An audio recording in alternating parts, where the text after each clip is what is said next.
Welcome, everyone. This is your friend, the DN What If, here with another exciting fanfiction. Today, we're diving into the story of What If Deku Saw the Red String of Fate? If you enjoy this video, don't forget to hit that like button and subscribe for more fanfiction content just like this. Now, let's get started with the fanfic. It was the last year of high school, the day of graduation actually, when Izuku was confessed to for the first time. Midoriya, I know I should have told you this sooner, but I love you. I have since we became friends 2 years ago. Ever since I met you, my life has become brighter day by day. I want to stay by your side for however long you'll allow me. Do you accept my confession? Izuku looked back at Shudo in the eyes. Shudo's voice was as calm as usual, but his eyes held a hidden nervousness and fear in them. Somewhere deep inside, Izuku knew this day would come. He had observed his friend these past 2 years just as he observes everyone else he knows. It tends to be a habit of his really. Sometimes Izuku will just get distracted by the little things people do around him, like tapping their foot on the floor during a test. This was no different in Shudo's case. Izuku noticed the warm smiles he would give exclusively to him. He noticed how generous Shudo would be towards him given the opportunity. He noticed how Shudo would sometimes glance at him during class when Izuku read aloud. He noticed it all. And now his friend stood before him, with his feelings out in the open. They were on the rooftop, far from anyone who might find them. It was a sunny day, not a cloud in the sky, but Izuku felt like he was frozen in place. It wasn't the confession that made him feel this way. No, it was the fact that Izuku had only one response to choose. Todoroki, I'm sorry. That day, Izuku came home with a diploma in his hands, but the painful feeling in his chest never subsided. 3 years have passed since then, and Izuku still kept in touch with Shudo even after they went to separate colleges. They meet up, along with a few others, every month or so to catch up. Even after their graduation, Izuku still wanted to stay friends, and Shudo felt the same. Although the first months were pretty awkward, the two eventually went back to how they normally were. Izuku didn't know if Shudo's feelings truly disappeared, but he knew that if they didn't, they would eventually, because they had to. Shudo's true soulmate would come in due time anyway. As Izuku walked through the campus Monday morning, he looked around at all the people around him. It was crowded, and the floor was covered in the red thread that only he was able to see. Most of the threads tied around everyone's pinky just dropped to the ground and went on far beyond the eye could see. A select few hung in midair tightly, indicating that two soulmates were near each other. Izuku couldn't actually touch the threads, but it still felt strange walking through them every day. Izuku looked at his own pinky finger out of habit, and saw that it was bare just as it had been the countless times he's looked before. He was a college student now, so he had already accepted what his lack of thread meant. Izuku had no soulmate.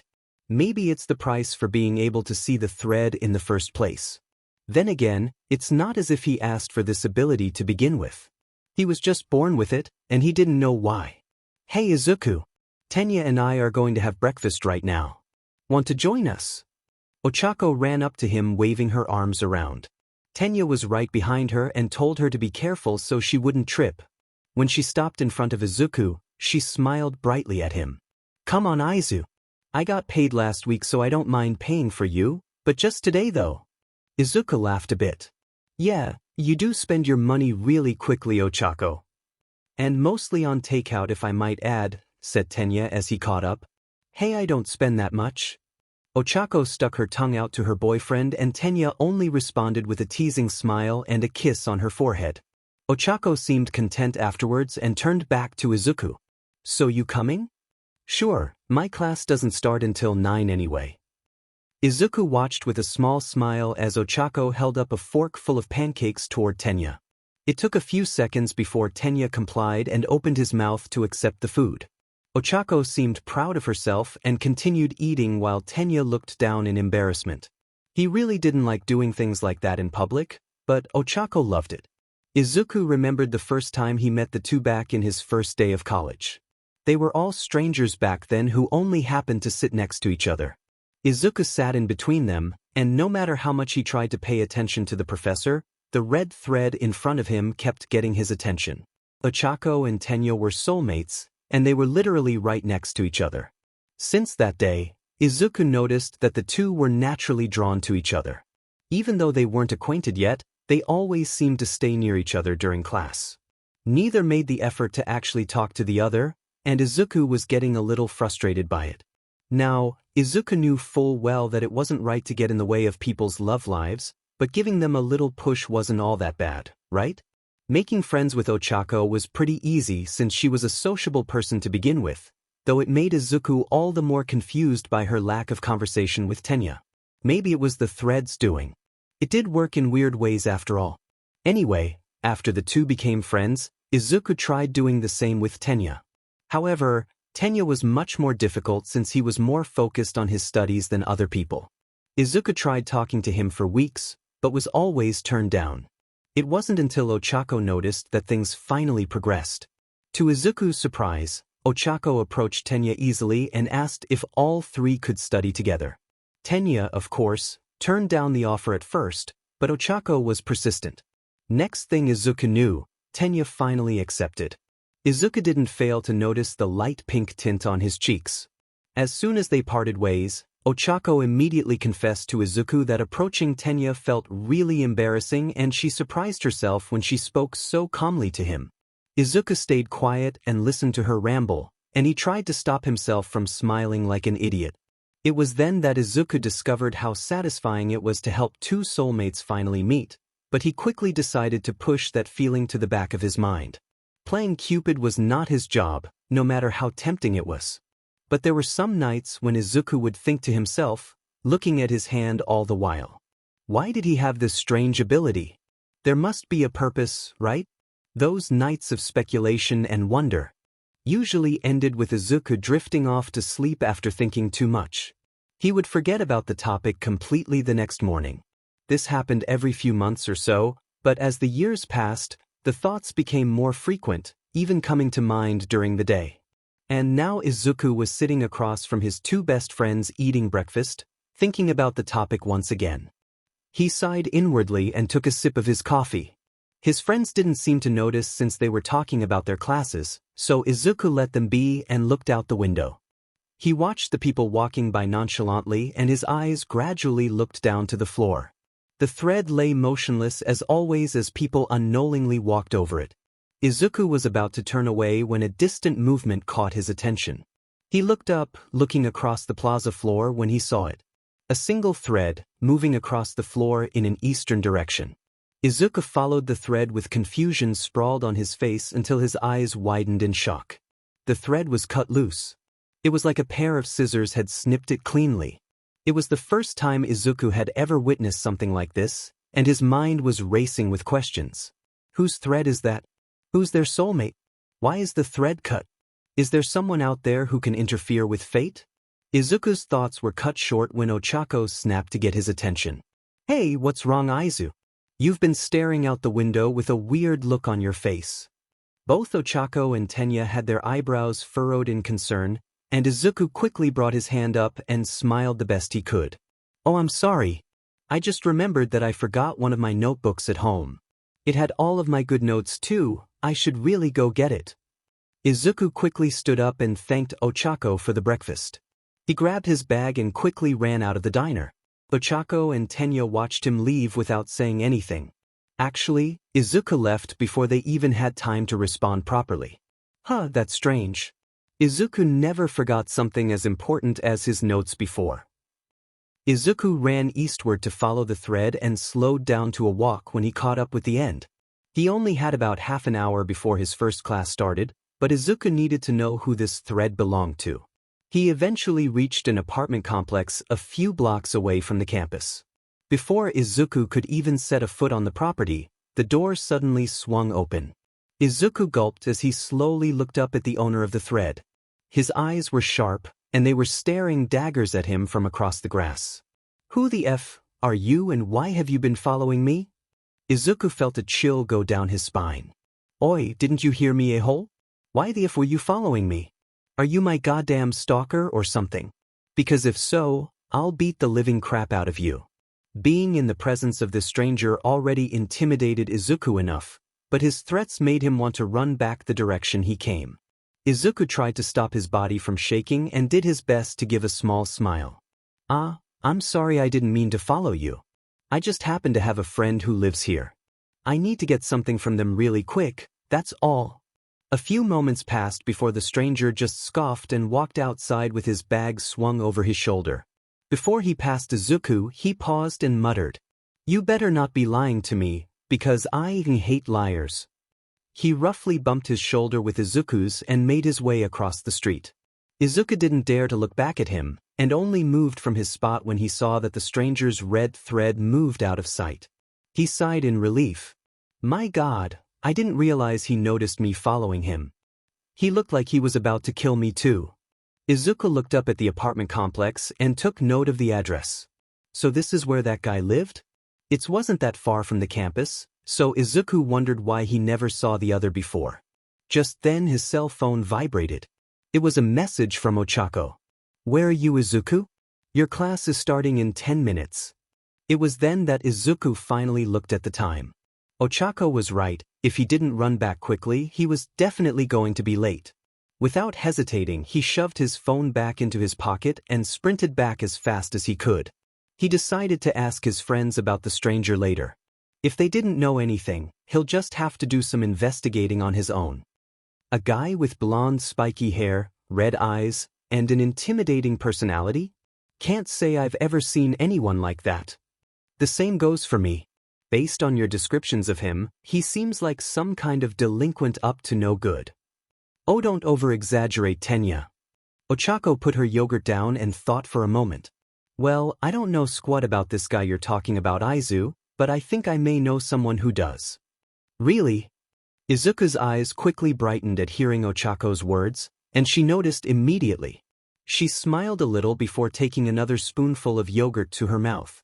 She pretended to ponder for a bit until she said, "I'll tell you who it is, but first you have to answer a question of mine." "Of course. What's the real reason you want to learn about this guy?" Izuku paused for a second. "I just happened to run into him and I'm just a little curious since I've never seen him before. It's just like being curious about a new neighbor or something." Ochako eyed her friends suspiciously, but Tenya seemed pretty satisfied with the answer. "I don't buy it, Izuku. I can't put my finger on it, but you're hiding something." Izuku gulped. He had forgotten how perceptive Ochako was. "What makes you say that?"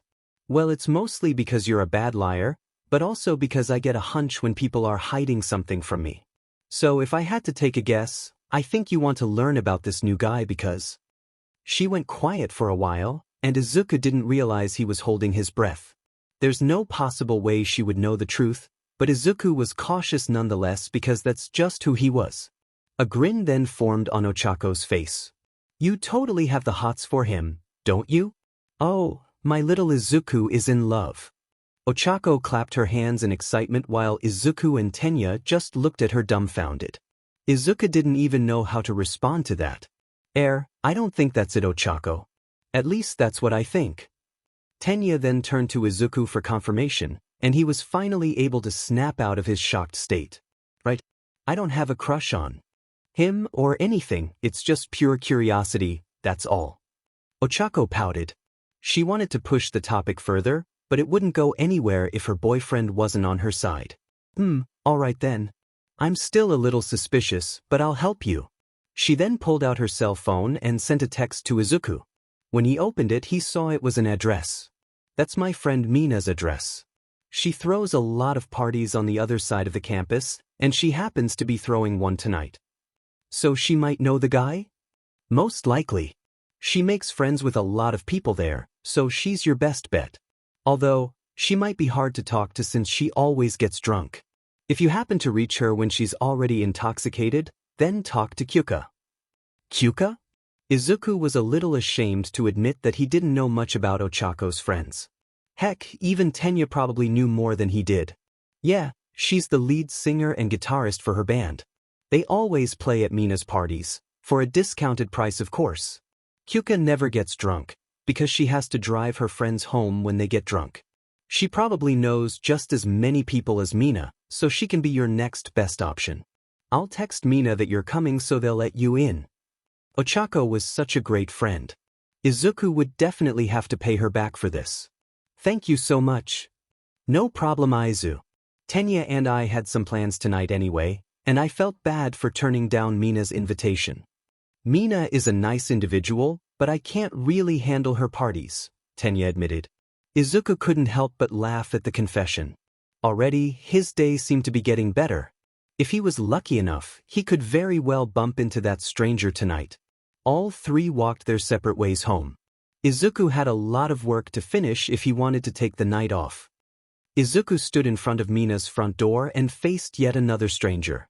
He looked suspiciously at Izuku at first until something clicked. Oh hey, you must be that plain-looking guy Ochako told us about. Ah yeah, I guess. He held out his hand and smiled. My name is Hanta. Hanta Siro. Nice to finally meet you, Izuku, and welcome to the party. As soon as Izuku reached out for the handshake, Hanta grabbed his hand and pulled him inside. The music was already loud from the outside, and a few drunk students were already laid out in the front yard, but the environment inside was on a completely different level. First of all, Izuku's ears were bombarded with music and screaming. Second, the strong smell of alcohol was getting him dizzy. Third, it was crowded. Ridiculously crowded. Izuku could barely squeeze himself through, and Hanta was swept away before he could ask him where Mina was. Oh great. How was he supposed to find a person he didn't even know? His best option now was finding a place to breathe and asking anyone who wasn't drunk. So he slowly made his way through the crowd by ducking under their arms. He noticed the door to the backyard was open, so he headed there. It was still crowded there as well, but Izuku saw a clearing in the area behind the band. It would be hell for his eardrums, but at least he wouldn't be pressing against sweaty, intoxicated strangers. He made it there in a few minutes and covered his ears as best he could. He looked around at the crowd in search of the party's host, and soon landed on a group of people surrounding someone. They were all talking to her at the same time, and she was easily able to talk back to all of them. She had a drink in her hand, and already looked tipsy. Considering how many people were talking to her and their vastly different appearances, Izuku assumed that she was Mina. He wasn't sure how to approach her since she already looked busy, but it was at that moment that the band stopped playing. The crowd cheered and applauded while the band members put down their instruments to get something to drink. The only person left there was the lead singer, Kyuka. Izuku took the opportunity as fast as he could and practically ran to her. As soon as he was behind her, she turned at him and raised an eyebrow. She looked at him from head to toe and said, "Who are you? You don't seem like anyone Mina would invite." Well, I technically wasn't invited by Mina, but by my friend Ochako. She told Mina about it and a guy named Hanta let me in. I see. Well, is there any reason you came up to me? I kind of want to sit down right now so I can't talk to you for very long here. Oh, it's all right. We can sit down and talk if you'd like. I just want to find out a few things about a person I've met recently, and Ochako said you knew a lot of people. Mind helping me out? Alright. Follow me. Kyuka led Izuku inside again and was headed toward the stairs. They passed the kitchen briefly, but Izuku was able to see a familiar face. Oh, I didn't know Momo also came to these parties. Kyuka paused for a moment before continuing. Yeah. She's a great student, but she can never turn down Mina's invitations for some reason. So how do you know her? She's in one of my classes and helps me understand a few things about the professor's lectures. I sometimes see her in the park reading and we greet each other every so often. Besides that, I don't talk to her very much. Oh. The two didn't say anything else until they went upstairs. It was much less noisy, and hardly anyone was up there since only Mina and her roommate's bedroom was there. Kyuka opened the door to Mina's bedroom, but Izuku hesitated. Relax. We're just going to go out of one of her windows to get to the roof. It's much quieter up there and we'll finally be able to get some fresh air. Izuku nodded in understanding and continued following her. By the time they reached the roof, Izuku looked down and saw that the other band members were already getting drunk. Those idiots, he heard Kyuka mutter. So who is it you want to know about? His attention snapped back up to her. He briefly described the stranger just as he did when he told Ochako and Tenya. By the time he finished, Kyuka started laughing out loud. It took a couple seconds before she finally calmed down. Man, I've heard a lot of descriptions about Katsuki before, but yours is probably the nicest one. His name is Katsuki? Izuku was so focused on the name that he barely registered Kyuka's last comment. Yeah, Katsuki Bakugu. He's one huge and arrogant a-hole, but he can be a pretty great friend if you can earn his trust. I personally think I'm halfway there, but it's pretty hard to get close to him, especially now of all times. That definitely got Izuku's attention. What do you mean? Well, you saw him for the first time today because he's barely moved out of his old apartment. He used to live somewhere around here, but he's been having it rough this past month after the breakup. Breakup? Could that have been the cause of his thread being cut? Izuku wanted to ask who his ex was, but Kyuka would no doubt become suspicious of his questioning. He was supposed to act only a little curious after all. I guess that explains his sour personality towards me. Thanks for telling me this, Kyuka. At least now I know what I'm dealing with if I ever bump into him again. Yeah, it would be better if you just try to avoid him altogether, but if he lives really close to you then that would probably be impossible.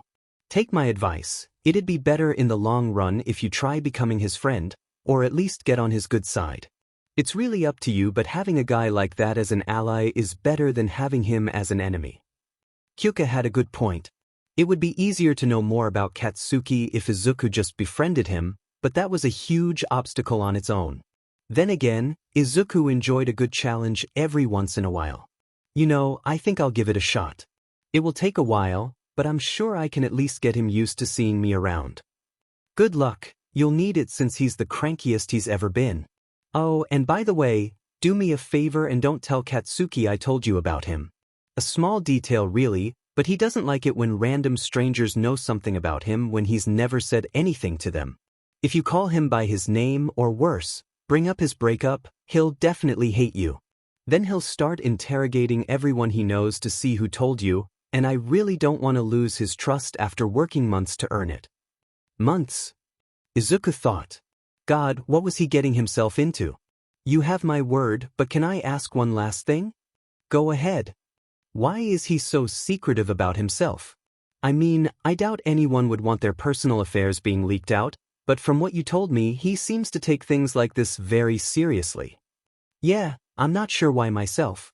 I think he's maybe like that because of some bad past experiences, but I wouldn't know for sure. In fact, the only person who knows Katsuki well other than his parents would be his ex. If I remember correctly, they were together for almost 5 years. 5 years? Hey yup.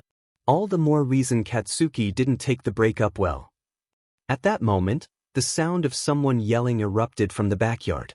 Both Izuku and Kyuka looked down and saw Mina standing on stage asking for the band to play another song. She was obviously drunk, and Kyuka's band members were clearly drunk as well since they too yelled for the band to play again. Kyuka sighed, clearly annoyed by it all. She got up and stretched briefly while Mina's shouting continued. Great. Now I have to go down there and quiet them down. This was a nice little break though, Izuku. Want to go downstairs and get something to eat? I'm pretty hungry right now. Actually, I think I'll go home early. There's not much else for me to do here anyway. Kyuka raised an eyebrow at him. Wait, so you went through all the effort of coming here just to learn about Katsuki? Oh crap. No, of course not. The main reason I came here was to meet some of Ochako's friends, but I don't think I can properly do that anymore since most of them are intoxicated and unable to hold a conversation. Oh, don't be ridiculous. Kyuka leaned over and pulled Izuku up by the shirt. You'd be surprised by how many people here can hold their liquor. Come on, I'll introduce you to everyone I know. Izuku couldn't really say anything in response since he was quickly pulled back inside without warning. Tonight would be a long night indeed. It was 1:30 in the morning when Izuku was finally able to sneak out of that party. He couldn't even remember how many people tried to get him to drink, but now he was free. Unsurprisingly, Katsuki never showed up, so Izuku spent most of his time getting acquainted with Kyuka's friends Fumikage, Denki, Mizo, Koji, and a lot of others. It wasn't as bad as a night as he was expecting, but Izuku was very exhausted by the end of it. Although the best part for him personally was listening to Kyuka ramble on about Momo when she drank a little too much. They've been friends since their freshman year of high school, and Kyuka kept talking about all the great things about her. Izuku smiled and nodded through it all, because he found it cute listening to her talk about her soul mate in such high regards. As soon as he entered Mina's home, he saw their single red thread pulling tightly in midair. They both definitely loved each other. But from the looks of it, neither of them has had the courage to actually confess to the other, much to Izuku's dismay. The thought he hid in the back of his mind years ago resurfaced again at that moment, which is why that was the moment Izuku decided to leave. He didn't want to do anything he might regret, since it really wasn't necessary. Now Izuku was walking back to his house in the chilly night. He shivered a bit since he was wearing a thin sweater, so he decided to drop by a shop to get a warm drink. He spotted a small donut shop when he reached one of the main streets, so he went there. A cup of hot chocolate would do just fine. When he entered the shop, he yawned as he walked up to see the menu. Izuku was very drowsy, so he mostly just squinted up at it as the cashier walked up to the register to await his order. After a moment, Izuku turned and said, "1 medium cup of hot chocolate, please." There were a few seconds of silence before Izuku's eyes were finally able to make out the person in front of him. "Is that all you want, dipshit?" Katsuki glared at Izuku from behind the register, but with much less aggression than in the morning since he was obviously tired as well. Yes," Izuku blurted out. Katsuki said nothing and just went to get the cup of hot chocolate. The exchange was silent and awkward, but Izuku wasn't sure how, or if he should break it. He said a quick thank you for the drink and headed for the door. He was almost out of there until Katsuki muttered something at him. "A nerd like you shouldn't be up so late, you dumbass." There was a hint of annoyance in Katsuki's voice, probably because the two ran into each other again on the same day, but Izuku couldn't help but smile a little. Katsuki seemed much less intimidating when he was tired, and it made sense why he didn't show up to Mina's party now. When he left the shop, Izuku looked up to see what street it was on. I'll definitely have to come here again when I get the chance. Maybe I'll invite Ochako and Tenya too. For reasons he couldn't exactly pinpoint, Izuku walked the rest of the way home feeling a little bit happier than before. Perhaps it was because of the hot chocolate. Katsuki was annoyed, much more annoyed than usual, and he didn't know why. 2 days ago, he was unlucky enough to run into this random guy in the morning. He was only a few meters away from the plaza when he noticed the guy was following him. Once he confronted him in front of his apartment, the guy only gave him some half-butted excuse to get out of trouble. As soon as Katsuki saw his face, with messy hair and freckles, he knew he didn't like something about him. But his appearance wasn't what set him off, it was his aura, or something like that. Katsuki spent the rest of the morning being more annoyed than usual until his classes were over. He felt okay again. That is, until he was finishing up his shift that same night. He was too tired to fully express his annoyance upon seeing the stranger again. Katsuki didn't know why he was on this side of the campus so late at first, but figured it out once he caught the faint scent of alcohol on his clothes. Undoubtedly, he must came from Mina's party, which made Katsuki wonder how the two knew each other. After he gave the guy his hot chocolate, he watched him walk out a bit quicker than when he walked in. He was probably surprised to see Katsuki too. That idiot didn't even look like the type to stay up late. Katsuki muttered a small insult at him before he was fully out of the cafe, making the other pause for a second before leaving. It wasn't as satisfying as Katsuki had hoped, but at least the guy was gone. It's been 2 days since Katsuki still held a lot of annoyance from that night. He didn't know why that guy bothered him so much, and not knowing why just made him even more annoyed. "Hey Katsuki, you're not working today, right? Let's hang out." He briefly looked up from the table he was sitting on and saw Mina leaning over him at a distance much too close for comfort. "Just sit down on the table, minute. I don't want your chest in my face." Mina just grinned and took the seat across from Katsuki. She took a few fries from his tray casually, which earned a nasty glare from him. She spoke while munching on them. "It's pretty rare to see you eat fast food and not something you cook yourself. Are you more tired than usual today?" "Yeah, so get lost and don't make me more exhausted than I already am." "Don't be like that, Katsuki. I met new people at my party again and I want to tell you about them. If this is another stupid attempt to get me to make new friends, then I'll pass." Not this time, promise.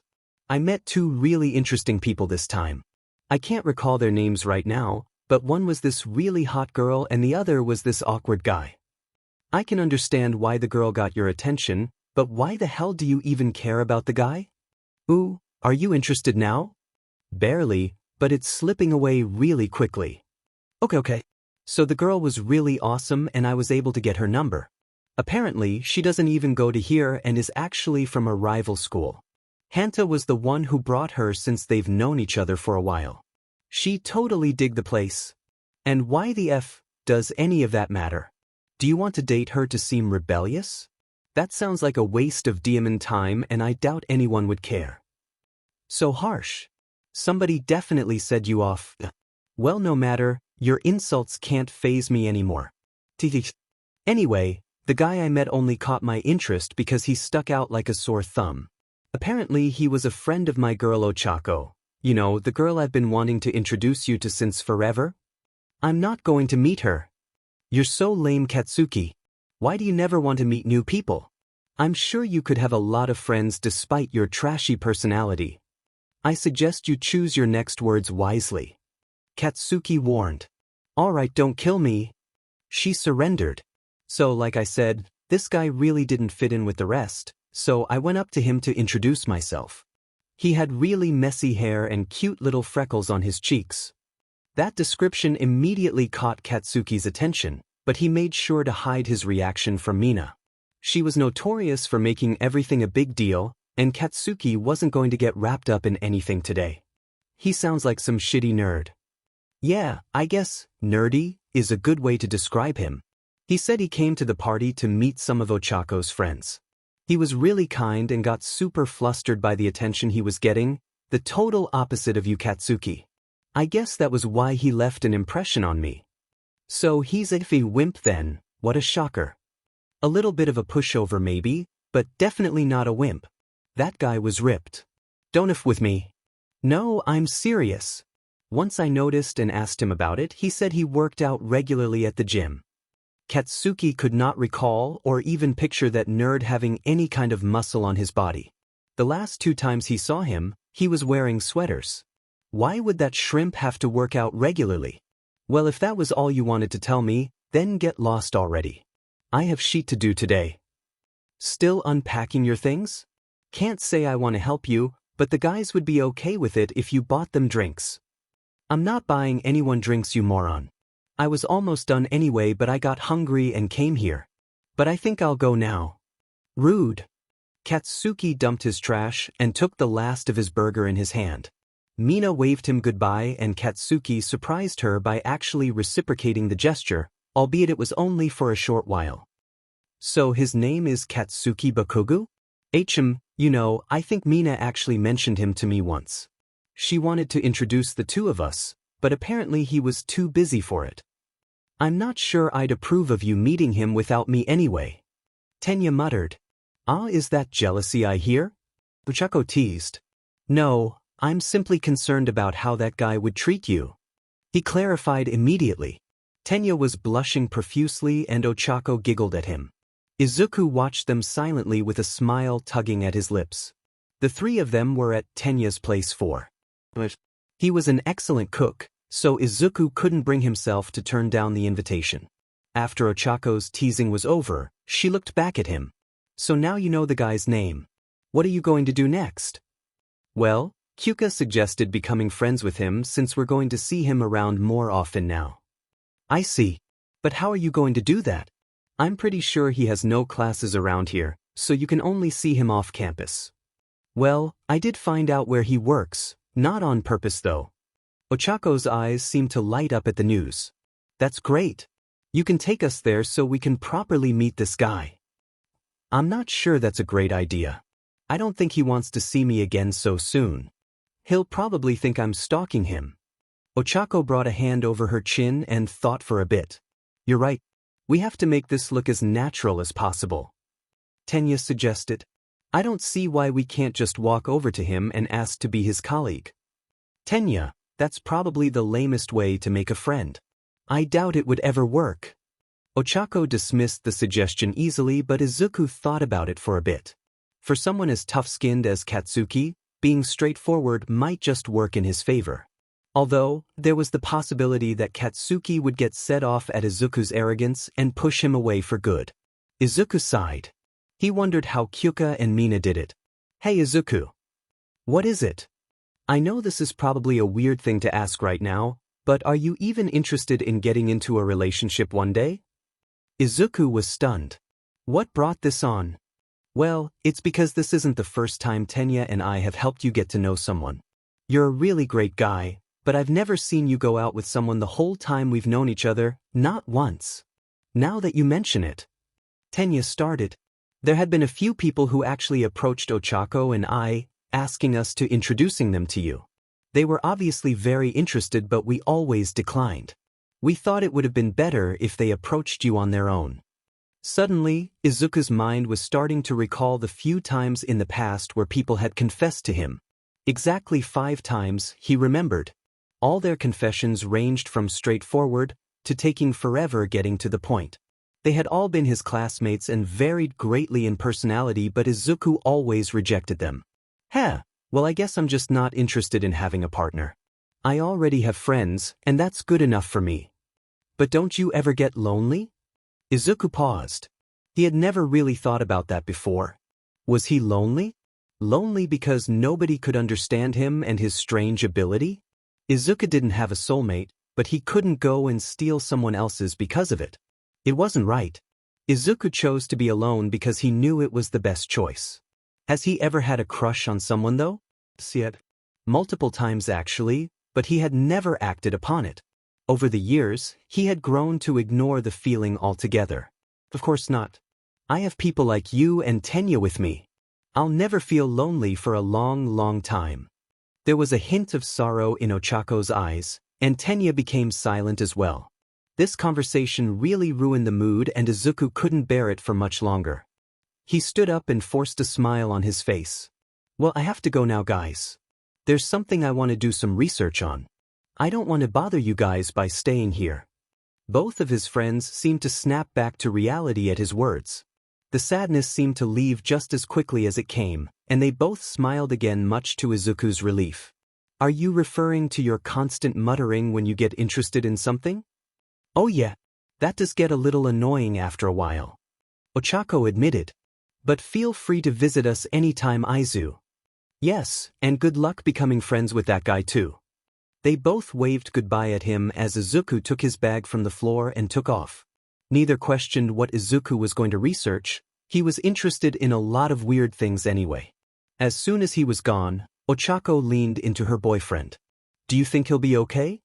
Of course he will, he has his friends by his side. Finally. Katsuki fell down on his bed and sighed heavily. He finally finished putting away all of his crap and was tired as shit. There was a sudden knock on the door before it opened, revealing Katsuki's new roommate. Took you long enough. I made some mac and cheese if you want some, said Hitoshi. Like hell I'm eating your garbage cooking. Suit yourself, but you're going to have to become less of an but sooner or later. Hitoshi left before Katsuki could throw a pillow at him. They both usually minded their own business, but occasionally, Hitoshi would try to be friendly, much to Katsuki's dismay. He didn't want to get chummy with new people, that was the last thing on his mind. He just felt like locking himself up in this small but room and ignore everyone. That's normal, right? Katsuki didn't care either way. He looked at the clock beside his bed and saw it was already 5 p.m. Jesus Christ, that took longer than he expected. He muttered a few curses before getting up. That's right, he still had sheet to finish for his class tomorrow. Damn it. I need some effing coffee. He quickly threw on his jacket and slipped on his shoes without putting socks on first. Katsuki couldn't care less about how he looked. He grabbed his wallet before heading out. See ya, Hitoshi said while on the couch. Whatever. Katsuki slammed the door shut and speed-walked to the plaza. He forgot to buy coffee beans a few days ago, so he just headed for the first coffee shop he saw. The quality didn't matter to him right now, he just needed some caffeine in his system. It took about 10 minutes before he finally found a shop. It seemed pretty crowded with a lot of people working on their laptops. Katsuki rolled his eyes. Fing hipsters. He walked in and grabbed the first bag of coffee beans he saw. He looked at the price and sighed in annoyance. Overpriced as usual, DMN. And to add to his frustration, he had to wait in line before he could pay and leave. God, he didn't have time for this. A couple of minutes passed and Katsuki looked around at the people in the shop out of boredom. They all seemed to be on their cell phone or laptop, completely oblivious to his staring. When he looked over to the very back of the shop, his face scrunched in disgust. They're looking as stupid as always, was that FING nerd again. He isolated himself in the back and seemed to be intensely looking at his laptop screen. Katsuki cursed silently. Of all day to run into this BSTRD again. It was like he had to find him wherever he went. He turned around and decided to focus on the shortening line. He didn't realize he was glaring at the back of the person in front of him, but he wouldn't care even if he did. Izuku made it home around 2 p.m. and took out one of his assignments. He figured he'd get some work done first before doing research on the red string again. He had researched it in the past, but he had never looked up the possibility of the string being cut before. All the websites he went to that took the topic seriously always stated the same thing. The red string of fate may stretch or tangle, but never break. Izuku had believed that sentence his whole life, but now it crumbled before his very eyes. It could break, but under what circumstances he had no clue. He finished his assignment much later than expected, maybe because his mind had been distracted. But no matter, now his real research would begin. He opened up a new tab and typed the question, is it possible for the red string of fate to break? What he ended up with was a lot of websites saying, no way, or, we don't know for sure. Nothing useful. He sighed. Someone's bound to have a good theory at least. Maybe he wasn't looking deep enough. When he glanced down to look at the time, it was 4:30 p.m. Izuku wasn't feeling hungry, but maybe a cup of coffee would energize and keep him going. He put his laptop and notebook into his bag and took off. When Izuku had gotten his cup of coffee, he decided to continue his research at the shop. He sat at the farthest table and made sure nobody was too close to overhear him. Well, it's not like they would take his research seriously anyway, but he could never be too sure. He opened his laptop again and opened his notebook to a white page. He had tried looking at websites that covered the red string topic broadly, but now Izuku decided to look at blog posts instead. Someone out there might have guessed the answer already and Izuku needed to find them. He spent 15 minutes looking until he found a post that caught his attention. It was radically different than any other titles he had read. He hesitated before clicking it. The title read, I think I figured it out. There's only one thing that can break the thread and it's among us. The blog post had only a few replies, with most of them saying the poster's theory was too ridiculous to be true. The rest were just mean insults. Izuku looked over the post and realized it was quite lengthy. Whoever made this really thought it through. By 5:10, Izuku found himself writing furiously in his notebook. He was only a few paragraphs in when he realized that this person's theory could actually be true. Essentially, it was said that there could be an entity out there in the world who judges if two soulmates are really meant for each other. In other words, the entity fixes the mistakes that fate made. It was ridiculous, very ridiculous, but by God did Izuku want it to be true. He was writing down bullet points summarizing the paragraphs when his phone suddenly vibrated in his pocket.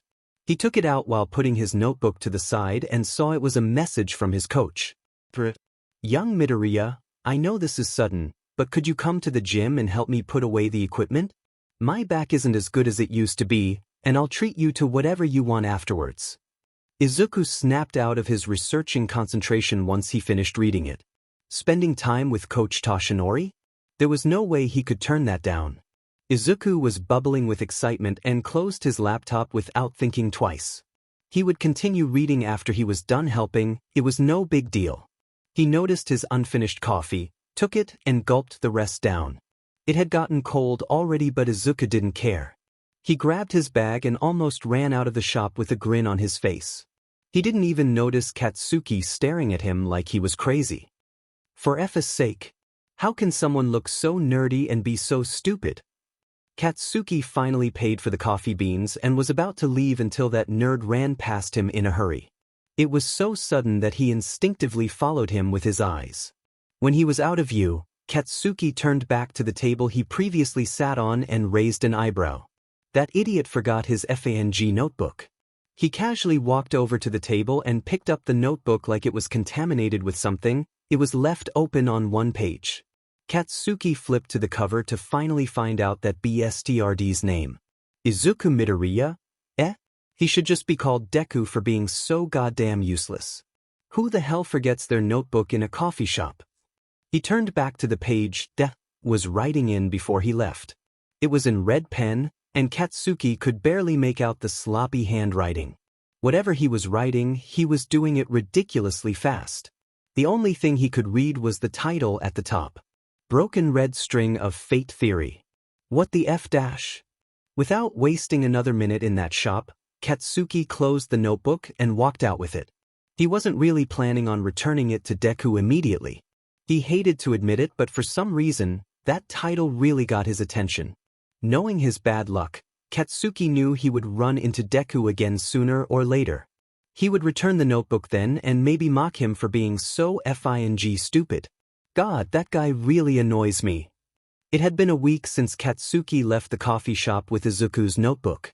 He had only spent around 3 hours trying to figure out what the hell was written in it before finally giving up. He had kept it for so long simply because he kept forgetting to return it. Honestly, he didn't even want to, but the only other person that also knew Izuku was Mina. Telling Mina to return something for him was the last thing he wanted to do. It was a Thursday morning, and Katsuki didn't have classes today. He was still in bed and had his cell phone in front of his face. He was browsing through his social media when there was a knock on the door. Katsuki groaned. What the hell do you want? There's someone at the door asking for you. Get up already. Who is it? It's Izuku. Katsuki froze for a moment until he accidentally dropped his cell phone on his face. He cursed silently and finally got up. He searched his room until he found Deku's notebook under some of his clothes. He grabbed it and slowly walked over to the door and opened it. Hitoshi was leaning against the wall across from him with a tired look on his face.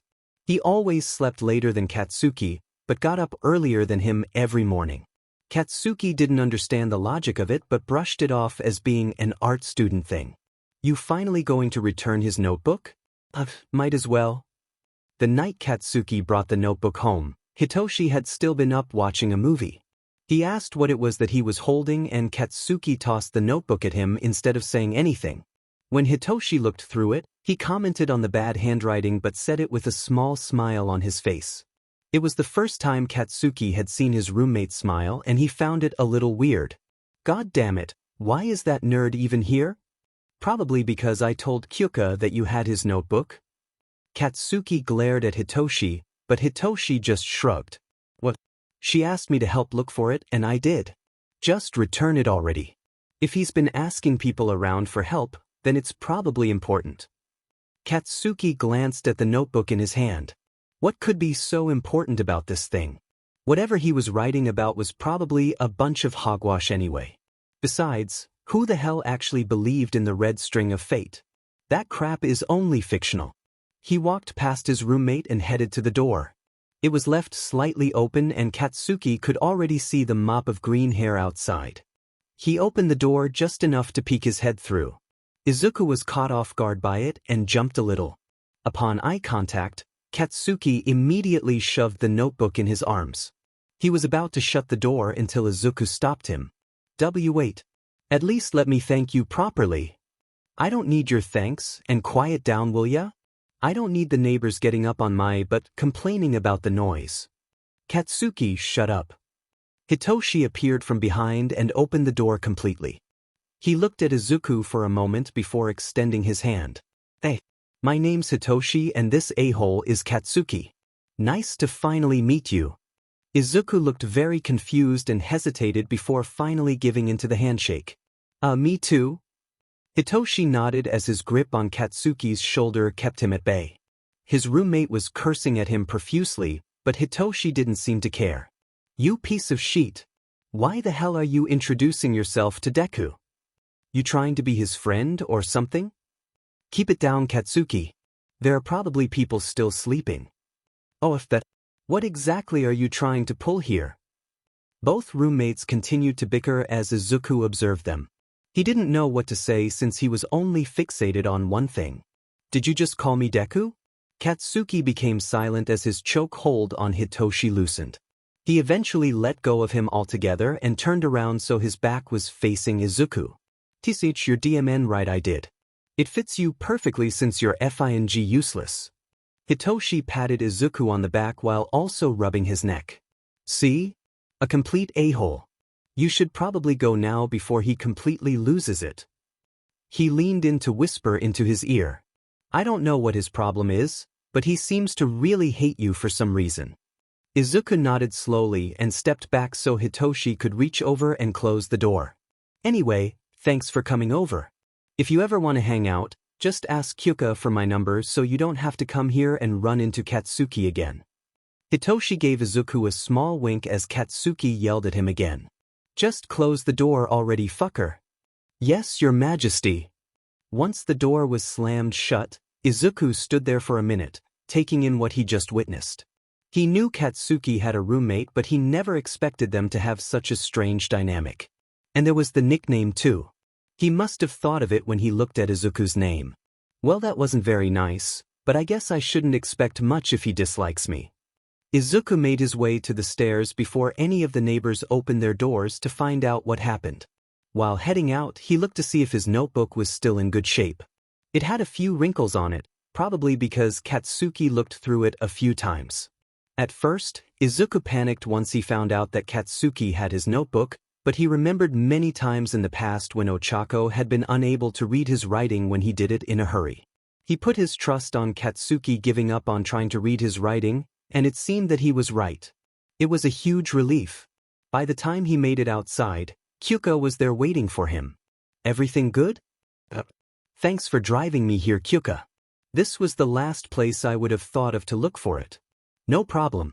I wouldn't have thought so either since Katsuki isn't the type to randomly pick things up and bring them home. Well, I guess I'll head to work now. Do you have classes today, Kyuka? Yeah, just one. It'll be over in a flash and I'll have the afternoon pretty much to myself. You're not going to play with your band? Nope. Even I need a break from those guys.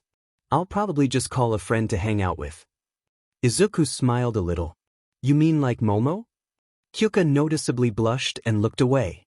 No. She's probably busy with her studies. I wouldn't want to bother her. I think I'll just hang out with Denki. Izuku was a little disappointed at the answer, but masked it with a smile. I see. Well, I need to go. Catch you later, Kyuka. He waved goodbye and went his separate way. Kyuka went back inside her car and noticed she had received a text message from Hitoshi. Your new friend is pretty cute. Kyuka snorted a bit and texted back. So the lone wolf is finally interested in someone? The world must be ending. Hitoshi smirked at his friend's response as Katsuki was still ranting about the event that took place earlier. You better have a FING good reason for getting chummy with that nerd, eyebags.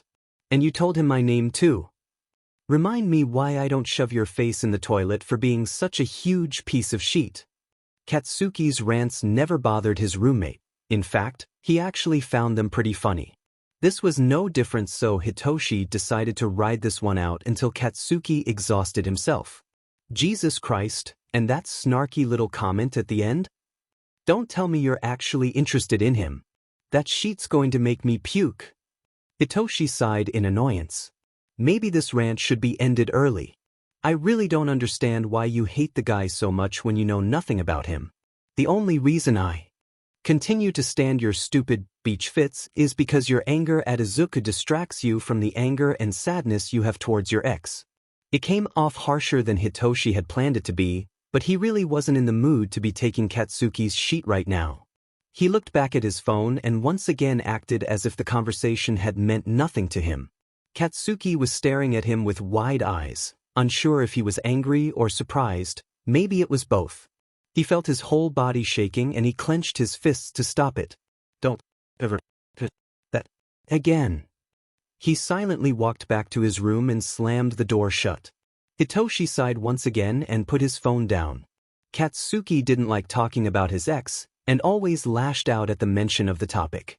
But the reaction this time was different and Hitoshi definitely noticed. That guy is a ticking time bomb. It's great that you found your notebook, Aizu. It had a lot of important notes, right? Yeah, it's a big relief that nobody threw it away. And you said that Katsuki was the one who had it? Wow, it's like something is dragging you to him at this point. Aha, you think?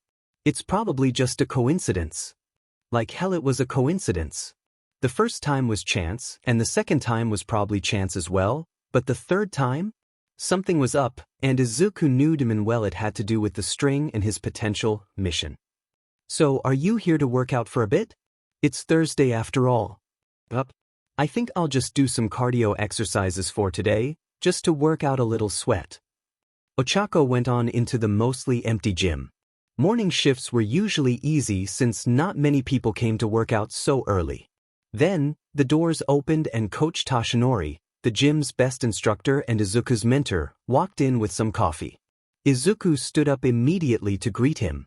Good morning, Coach. Good morning, young Midoriya. I bought some coffee for you. He handed Izuku the warm cup and Izuku was more than delighted to take it. Thank you so much. So what's the plan for today? Well, after you're done checking people in for the next 2 hours, we're going to train the groups on basic weightlifting and muscle building. Yes, sir. Izuku got out of work at 3 p.m. and was physically exhausted. He enjoyed being Coach Toshinori's assistant instructor, but he always pushed everyone to their limits during exercises. Ochako and Tenya were waiting for him when he got out with a water bottle in hand. This had become a routine, and Izuku was always grateful for their generosity. You should head back home and rest, Izuku. You look like you'll collapse at any moment. You really must take breaks between workouts to give your body some time to recover. Yeah, I know, but I really want to get a bite first. I'll buy something small at one of the stores on the way back. Do you want us to join you? Nah, I'll be alright. Thanks for your concern though. See you guys later. Izuku walked away slowly while taking small sips from the water bottle. His friends just watched him go and shrugged. It was normal for Izuku to act like this after work. Izuku wiped his forehead as he made his way across the street. He saw a small shop and headed for it to buy himself a small protein bar when he suddenly ran into Katsuki at the door. He was also going to enter the shop, but upon seeing Izuku, he pulled back and frowned. It wasn't the usual glare that Izuku had grown used to. He could see that there was a certain sadness in the other's eyes. When he glanced down at his hand, he noticed that the thread had become significantly shorter, reaching just at his ankle. What the hell happened to him? Sorry about that. You can go in first. Katsuki said nothing for a few moments, leaving an awkward silence hanging until he finally spoke up. You really effing annoy me, you know that? It's because of you that I'm in such a bad mood right now. Katsuki wasn't shouting, no, he was almost whispering actually. He didn't sound angry at all, he sounded. Is something wrong? Yeah, it's you, Deku. Why can't I go anywhere without seeing your stupid face? It's getting so effing annoying. There was the anger. Well, it's not like I can control it. It's all just been coincidences, you don't need to get so mad. And can you stop calling me Deku? That's not my name. I'll call you whatever the F I want, Deku. Well, if that's how you're going to be, then two could play at this game. Kacchan. Katsuki visibly cringed. What the F, did you just call me? I called you Kacchan, and I'm going to keep calling you it until you learn to say my name properly. I'll destroy you if you say that crap again. Izuku gave a wobbly smirk. Try me, Kacchan. If looks could kill, then Izuku would be dead 20 times over, but he stood his ground and looked back at Katsuki in the eyes. They were silent for about 30 seconds until Katsuki looked away. He jabbed a finger at Izuku's chest. If you were a wimp, then you would have apologized immediately. But since you're acting like such a FING tough guy, I'll let you off the hook for now. You better watch your back though, I don't show mercy often. Izuku gulped. All right. Katsuki turned around and began walking away. Izuku was almost compelled to follow him. Wait, weren't you going to go into this shop? I was, but now that you're here I don't want to. I'll find another one, so don't bother asking me to stay. Izuku sighed but let him be. He finally entered the shop and decided to evaluate the encounter later. Katsuki was only a block away before he put his hand up to cover his mouth. He was still annoyed at seeing Deku again, but as soon as he turned around to leave, he realized he was slightly smirking. He didn't know why, but after the encounter, he felt a little less mad about the whole ordeal with Hitoshi. Man, what the hell is up with that guy? When Katsuki returned to the apartment that night with 2 grocery bags in his hands, everything was quiet. Instead of watching TV like he usually did, Hitoshi was reading instead. Neither of them looked at each other. After he finished putting everything away, Katsuki finally spoke. "Hey Eyebags, I'm making breakfast tomorrow, so don't even think about touching the ingredients I bought." Hitoshi unconsciously tightened his grip on the book.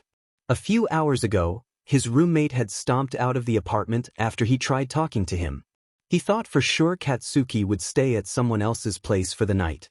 The behavior he was displaying now was so casual, as if the two never had an argument to begin with. The hours he spent alone gave Hitoshi some time to think. He had never liked Katsuki's brash behavior nor his rude personality. However, that didn't mean he didn't want to be friends with him. The two of them didn't have any common interests, so it was difficult just holding a conversation. Perhaps it was Hitoshi's loner personality that made it difficult for him to make friends. Katsuki was already heading for his room when Hitoshi put his book down and called out to him. "Sorry." Katsuki stopped. "I didn't mean to sound like a total a-hole back then by bringing up your ex. I guess my temper got the better of me. I shouldn't let that happen. There's got to be at least one calm person in this apartment, right?" The blonde snorted, much to his roommate's surprise. "What kind of half-butted apology is that? I can be calm too, so don't you FNG get ahead of yourself. If you want to get angry, then get angry. There's nothing wrong with that." Hitoshi was stunned. "I've already gotten over that stupid argument, forget about it already. Good night." Was this really Katsuki Bakugo? There was no way. "What did you do while you were out?" "Just some walking and grocery shopping." He approached the door of his room before he added, "Oh, and I ran into shitty Deku too." The apartment was silent after that. It was late, most people were already sleeping. Hitoshi wasn't tired though, his mind was racing. That night, he spent the next hour pondering by himself before finally giving in to the sleep that lingered over him. Izuku woke up early the next morning feeling energized. He didn't really know why, but he felt like today would be a good day. He decided to go out for a jog, which he didn't do often, since he still had 2 hours before classes started. When he was locking up his apartment, a neighbor greeted him. "Good morning, Izuku, you're up pretty early." "Good morning, Tsu. Yeah, I thought I'd get a little exercise in before the day starts." "Morning shift again." "Yeah, it's a real pain, but I'm getting paid today. It's good timing too since my little sister's birthday is coming up." "That's great. I hope you have a good day then, see you later." Izuku plugged in his headphones and took off with springs in his step. He was definitely in a good mood, and Tsuyu wondered why. She'd ask him about it later. Izuku was already at the end of the block when he saw the plaza in view. Only a few shops were open, like the coffee shop and the fast food places. Others were barely being opened. Izuku greeted the owners as he passed by. He jogged a bit further until he saw familiar spiky hair in the distance. He called out before thinking, "Kacchan, good morning." Katsuki stopped walking and turned. Izuku eventually caught up and smiled brightly at him. "Stop calling me that." Izuku noticed Katsuki wasn't glaring at him. He seemed more tired than annoyed. "Are you heading for a class right now?" "It's pretty early." Katsuki didn't know why he answered. "I couldn't really sleep last night and ended up waking up early. I feel like shit, so I went out for some fresh air." Izuku saw an opportunity. Maybe today was the day he'd have progress with becoming Katsuki's friend. "Would you like to get some coffee with me then? I don't mind paying for the both of us."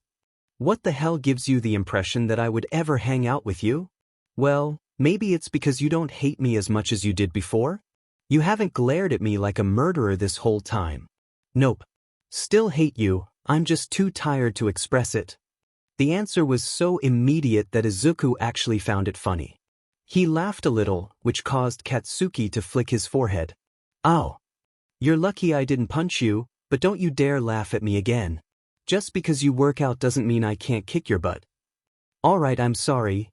Tired Kacchan was definitely easier to talk to than normal Kacchan. But don't you think some caffeine would help you a little? We don't have to actually talk to each other if you want. Get lost. He wasn't giving up so easily. No. It was quick, but not quick enough for Izuku to miss it. Katsuki quickly spun around and attempted to trip Izuku with his leg. Izuku easily dodged by stepping back, much to Katsuki's annoyance. Why the hell are you so persistent? Don't you understand, get lost, when you hear it? I'm not getting coffee with you. But friends need to look out for each other. Last time I checked, you and I were never friends, now F off. I want to be friends with you, Kacchan. Why don't you give it a chance? I'm sure we have at least one common interest. No FING way. Never in a million years. I'd rather be dead than be caught with you. You know you don't mean that. Can I at least walk you to class? Holy shit, what are you, a FING middle schooler with a crush? Leave me alone, damn it. Katsuki was getting a headache. He didn't have time for this, so he decided to just walk away. Man, why didn't he just do that from the start? He only took 2 steps before Izuku grabbed his hand. Wait. Then, something strange happened. Izuku had grabbed Katsuki's right hand, the one with the ripped string. Both of them felt it. It was like a jolt of electricity that surged through them. It was followed by a feeling of warmth that wrapped around them. The feeling was strangely comforting, but it disappeared as quickly as it came. When Izuku snapped back to his senses, he let go and stepped back. I'm sorry. I shouldn't have done that. Katsuki still seemed to be dazed. He didn't know what the hell just happened, but it felt like he got a boost of energy or something. He wasn't tired anymore, nor did he have a headache.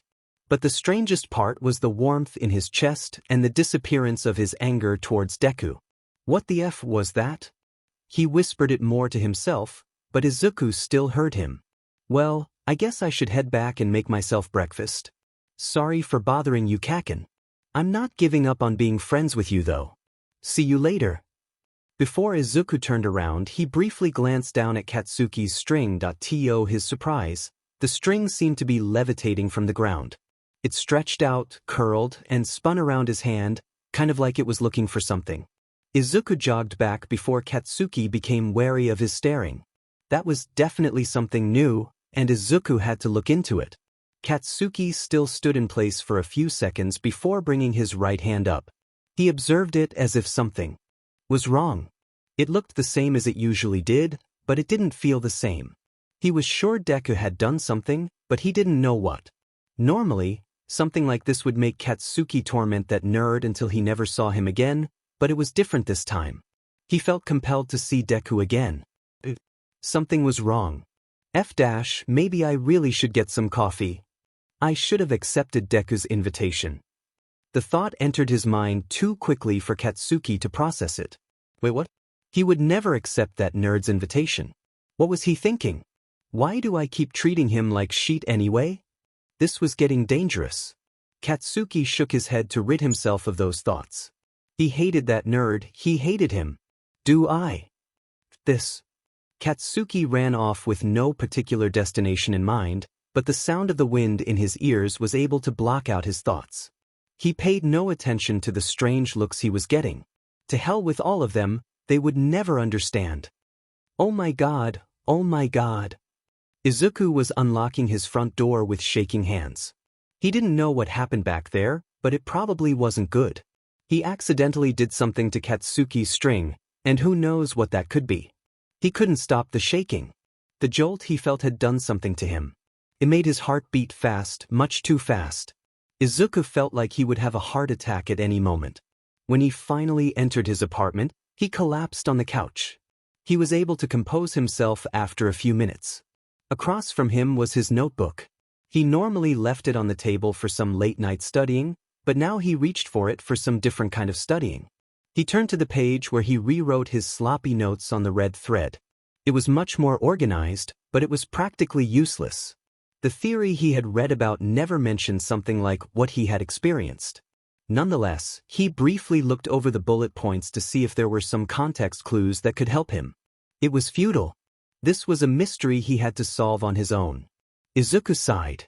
It was frustrating that he had nobody to talk to about this. He needed to get ready though. This was something he had to figure out later. Geez, and here I thought today would be a relaxing day. You look stressed, Izuku, completely opposite of how you looked in the morning. What's wrong? Izuku was sitting on the apartment's stairs that afternoon. He came straight home after his class ended since Ochako and Tenyo were doing their own thing. It gave him the chance to do some research, but he found nothing that could help him. Now he was outside drinking some juice to clear his mind. So you just happened to get off from work at the same time. I've just been researching something for an assignment and it's been really tough. That's all. Tsuyu stared at him blankly. Izuku knew what that look meant. I'm being honest. It's a really hard topic to dash. Izuku. He became quiet. If anyone was more attentive than Ochako, then it would be Tsuyu. She wouldn't leave until he told the truth, but that was something he couldn't do, at least not fully. It's about a person. And? I can't tell you their name, but something strange happened when I was around them today. Now I feel really weird and I don't know why. Tsuyu seemed to think about his answer for a moment before asking, do you want to see this person again? In my mind I do, but thinking about it makes me feel nervous. It's strange because I've never felt nervous around this person before until now. I want to know why that is, but I'm getting nowhere. Then the answer probably lies in that person. Izuku looked at her with confusion drawn on his face. Thinking about it alone won't get you far. If you want to know why you're feeling the way you are, then you have to approach the issue head-on. Do some observations close up instead of far away. Spend time with this person and figure out what's changed. It will probably help you. Observations. Izuku thought about it. Tsuyu had a very good point. If he wanted to know what was happening to Kacchan's string, then it would be better to observe it himself. It would fit his plan well since Izuku still planned on befriending him. The closer they got, the more often Izuku could spend time with him. I see. He stood up and took Tsuyu's hands in his own. Thank you. I feel like such an idiot for not realizing that on my own. You really helped, Tsuyu. It's no problem at all. I just don't want to see you sulking like that, Izuku. Would you like some meat buns? I brought back a few from work. Sounds delicious. Katsuki had to take the closing shift today, so he headed for the donut shop he worked at instead of going home. Eating some of the donuts behind his boss's back wasn't something hard for him, but they didn't taste all that great either way. Since it was a Friday, he was sure the shop would be crowded. He mentally prepared himself for the oncoming bullshit he'd have to deal with. At least he wasn't sleep-deprived anymore. It was 7:30 p.m., and Katsuki felt like flinging the cash register to the wall. So many pretentious little fuckers tried acting like professional FING critics while they were eating. If he heard one more DMN complaint, he wouldn't hesitate to punch the person in the face. It's a donut shop for FS sake, not a 5-star restaurant. The only good thing about this was that his shift was almost over. His boss decided to close early tonight, at 8 p.m., since he had to prepare for something important the next day. Katsuki didn't give a rat's butt about his boss's problems. He was just glad he could leave early.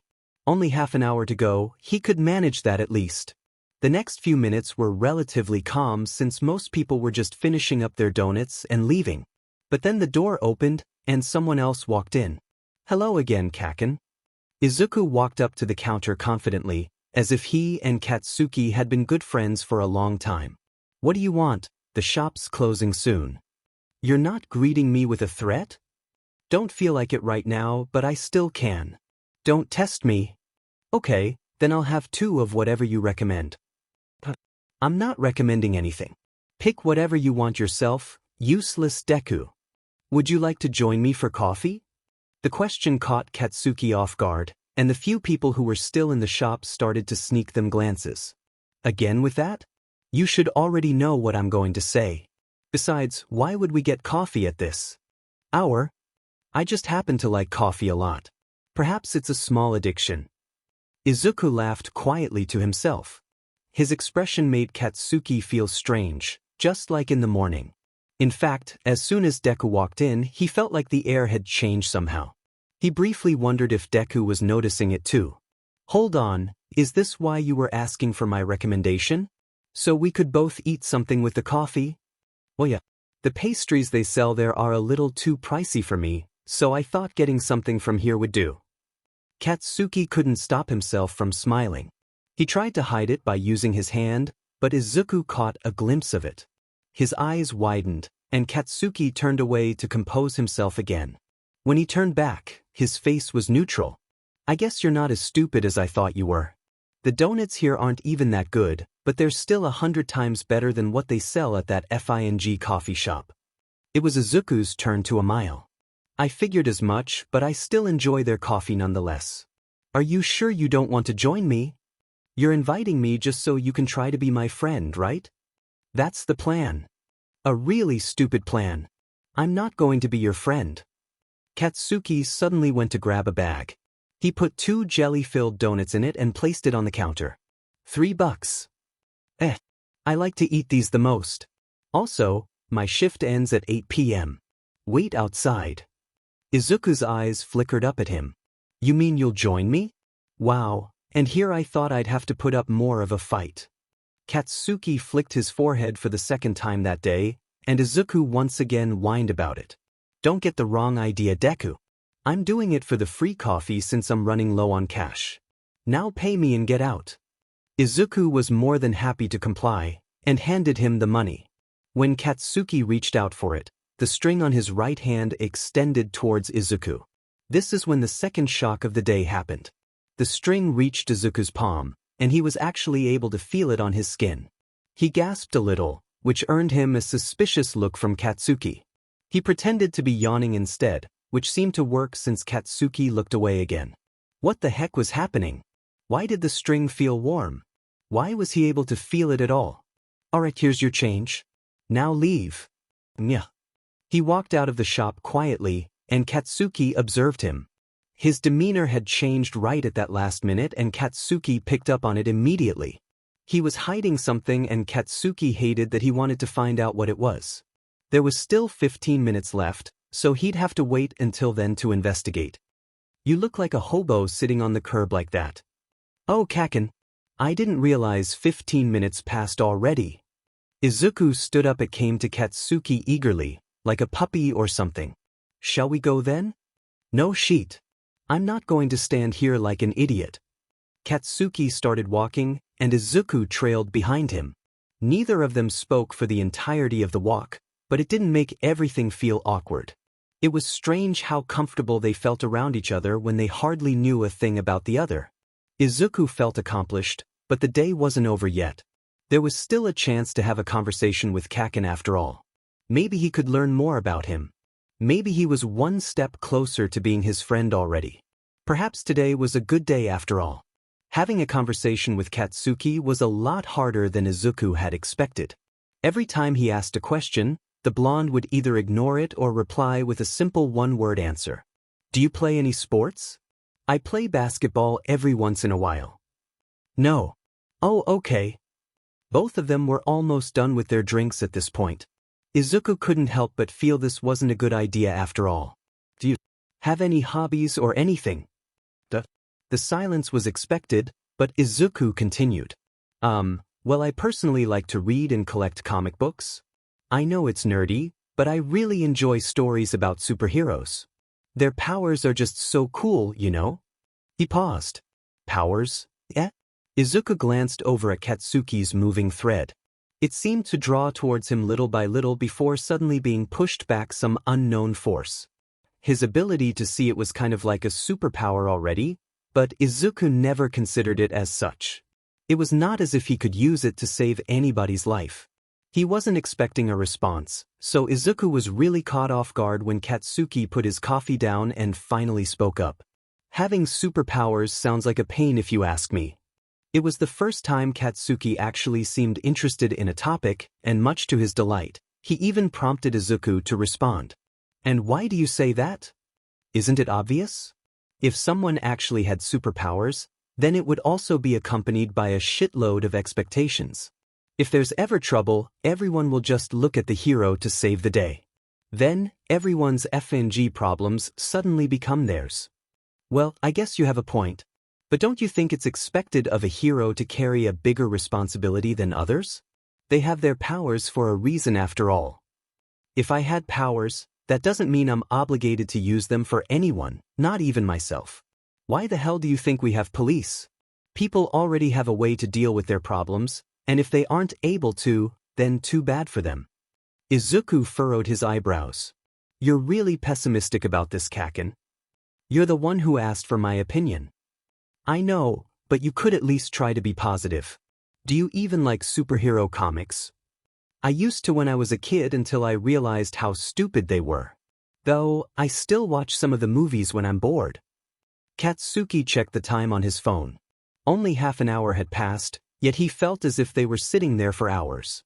He still didn't even know why he had agreed to come, and his mind had felt cluttered all day. He gulped down the last of his coffee and intended to leave right then and there. He stood up and yawned. Leaving already? Actually, I should have left a long time ago. Talking to you was boring as f-. Izuku pouted. That's only because you didn't contribute to most of the things I talked about. You just stared off into space. Yeah, because even the wall was more interesting than you. Don't think of inviting me to something like this again. This was a one-time thing. You're so cranky, Kacchan. I'm actually surprised Kyuka and Mina consider you a friend when you can't even hold a decent conversation with anyone. If Katsuki thought he could insult Izuku and get away with it, he was dead wrong. Izuku had his own way of pushing people's buttons. I'm great at conversations, you just suck at starting them. Katsuki's sudden outburst earned him glares from the few remaining customers. Not so loud, Kacchan, it's late. The blonde didn't miss the small smirk on the other's face, and it only angered him more. You just love pissing me off on purpose, don't you, Deku? I'm going. He took a few steps before stopping again. Wait a second. He turned around and pinched Izuku on the cheek roughly. Ow, ow, ow. Kacchan, what are you doing? That's for coming by my workplace again to bother me. Stop FNG doing that. It was only 2 times. 2 times too many. I hate seeing your diamond stupid face. Katsuki left right after, leaving Izuku alone with his cup of cold coffee. He didn't chase after him this time because he knew it would just anger the blonde even more. He finished the last of his drink while trying to keep himself from smiling. This wasn't something to be happy about, but Izuku found it fun to tease Katsuki. He could apologize another day. You're back a little late. What was the hold-up? I ran into stupid Deku again. He kept asking me to join him for coffee and he wouldn't leave until wait, what the hell is that? Hitoshi was sitting on the couch with a black cat on his lap. It seemed to be sleeping until Katsuki's yelling woke it up. It's my friend's cat.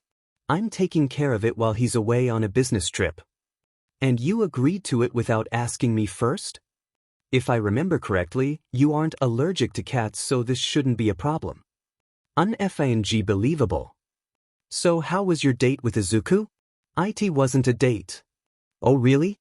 My bad, I was just trying to find the reason you agreed to go. He just wouldn't leave me alone, that was all. The cat brushed up against Katsuki's leg and he stepped away to head for his room. If that cat f's with any of my stuff, I'm tossing it out. Hitoshi bent over to pick the cat back up. Both of them were unaffected by Katsuki's threats. Alright, can I ask you something else before you knock out? And since when did your butt ever ask for permission? It's cool if I ask Izuku out, right? There was a moment of silence in the apartment. Hitoshi thought that the blonde didn't hear him until the bedroom door was slammed closed. I don't give a shit about what you do, just don't bring that a-hole here ever. Cool. So that's basically how the night went. Wow, seriously? That guy must be introverted or something. I think he just chose to ignore me, to be honest. Izuku sighed. When I told Kyuka about it, she said that I was lucky to even get a full response from him. And are you actually going to apologize to him? Some other time, but yes. Ochako frowned. An a-hole like that doesn't deserve an apology in my opinion. You truly are a saint, Izu. I can't help it, it's how my mom raised me. And she's a wonderful mom indeed. However, it's that forgiving personality of yours that has me worried sometimes. If that guy ever lays a hand on you, I'll destroy him. Ochako clenched her fist to demonstrate. Thanks, But I wouldn't want you getting charged for assault or murder because of me. After a moment of silence, they both laughed out loud. So, any plans for today? Nah, I have to go to work later.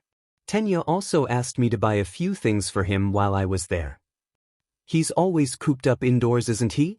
You bet. Sometimes I have to drag him outside myself so he can get some fresh air. Sounds just like him. And what about you? I think I'll just stay up late binge watching the new season of My Hero Academy. I haven't gotten around to it until now. You mean that superhero show? Yup. I made a few theories after the last season finale and I want to see if I was right. I've been theorizing that the new Nomus introduced were a product of two people instead of one, and that one of them could be the main character's old friend. Don't you think that's crazy? God, you're such a dork, Izuku. Ochako giggled and grabbed her bag. Well, I have to go now and get ready. You can ramble about your theories tomorrow when I have the energy. It's a promise then. See you tomorrow. As soon as she left, Izuku packed up his lunch and stretched. They had been sitting on this park bench for a while and his muscles felt sore. He was about ready to leave when a hand suddenly landed on his shoulder. Hey, do you happen to be a fan of My Hero Academy too? Izuku yelped. Oh shit, sorry. I didn't mean to scare you. He turned around and was face to face with a red-haired stranger.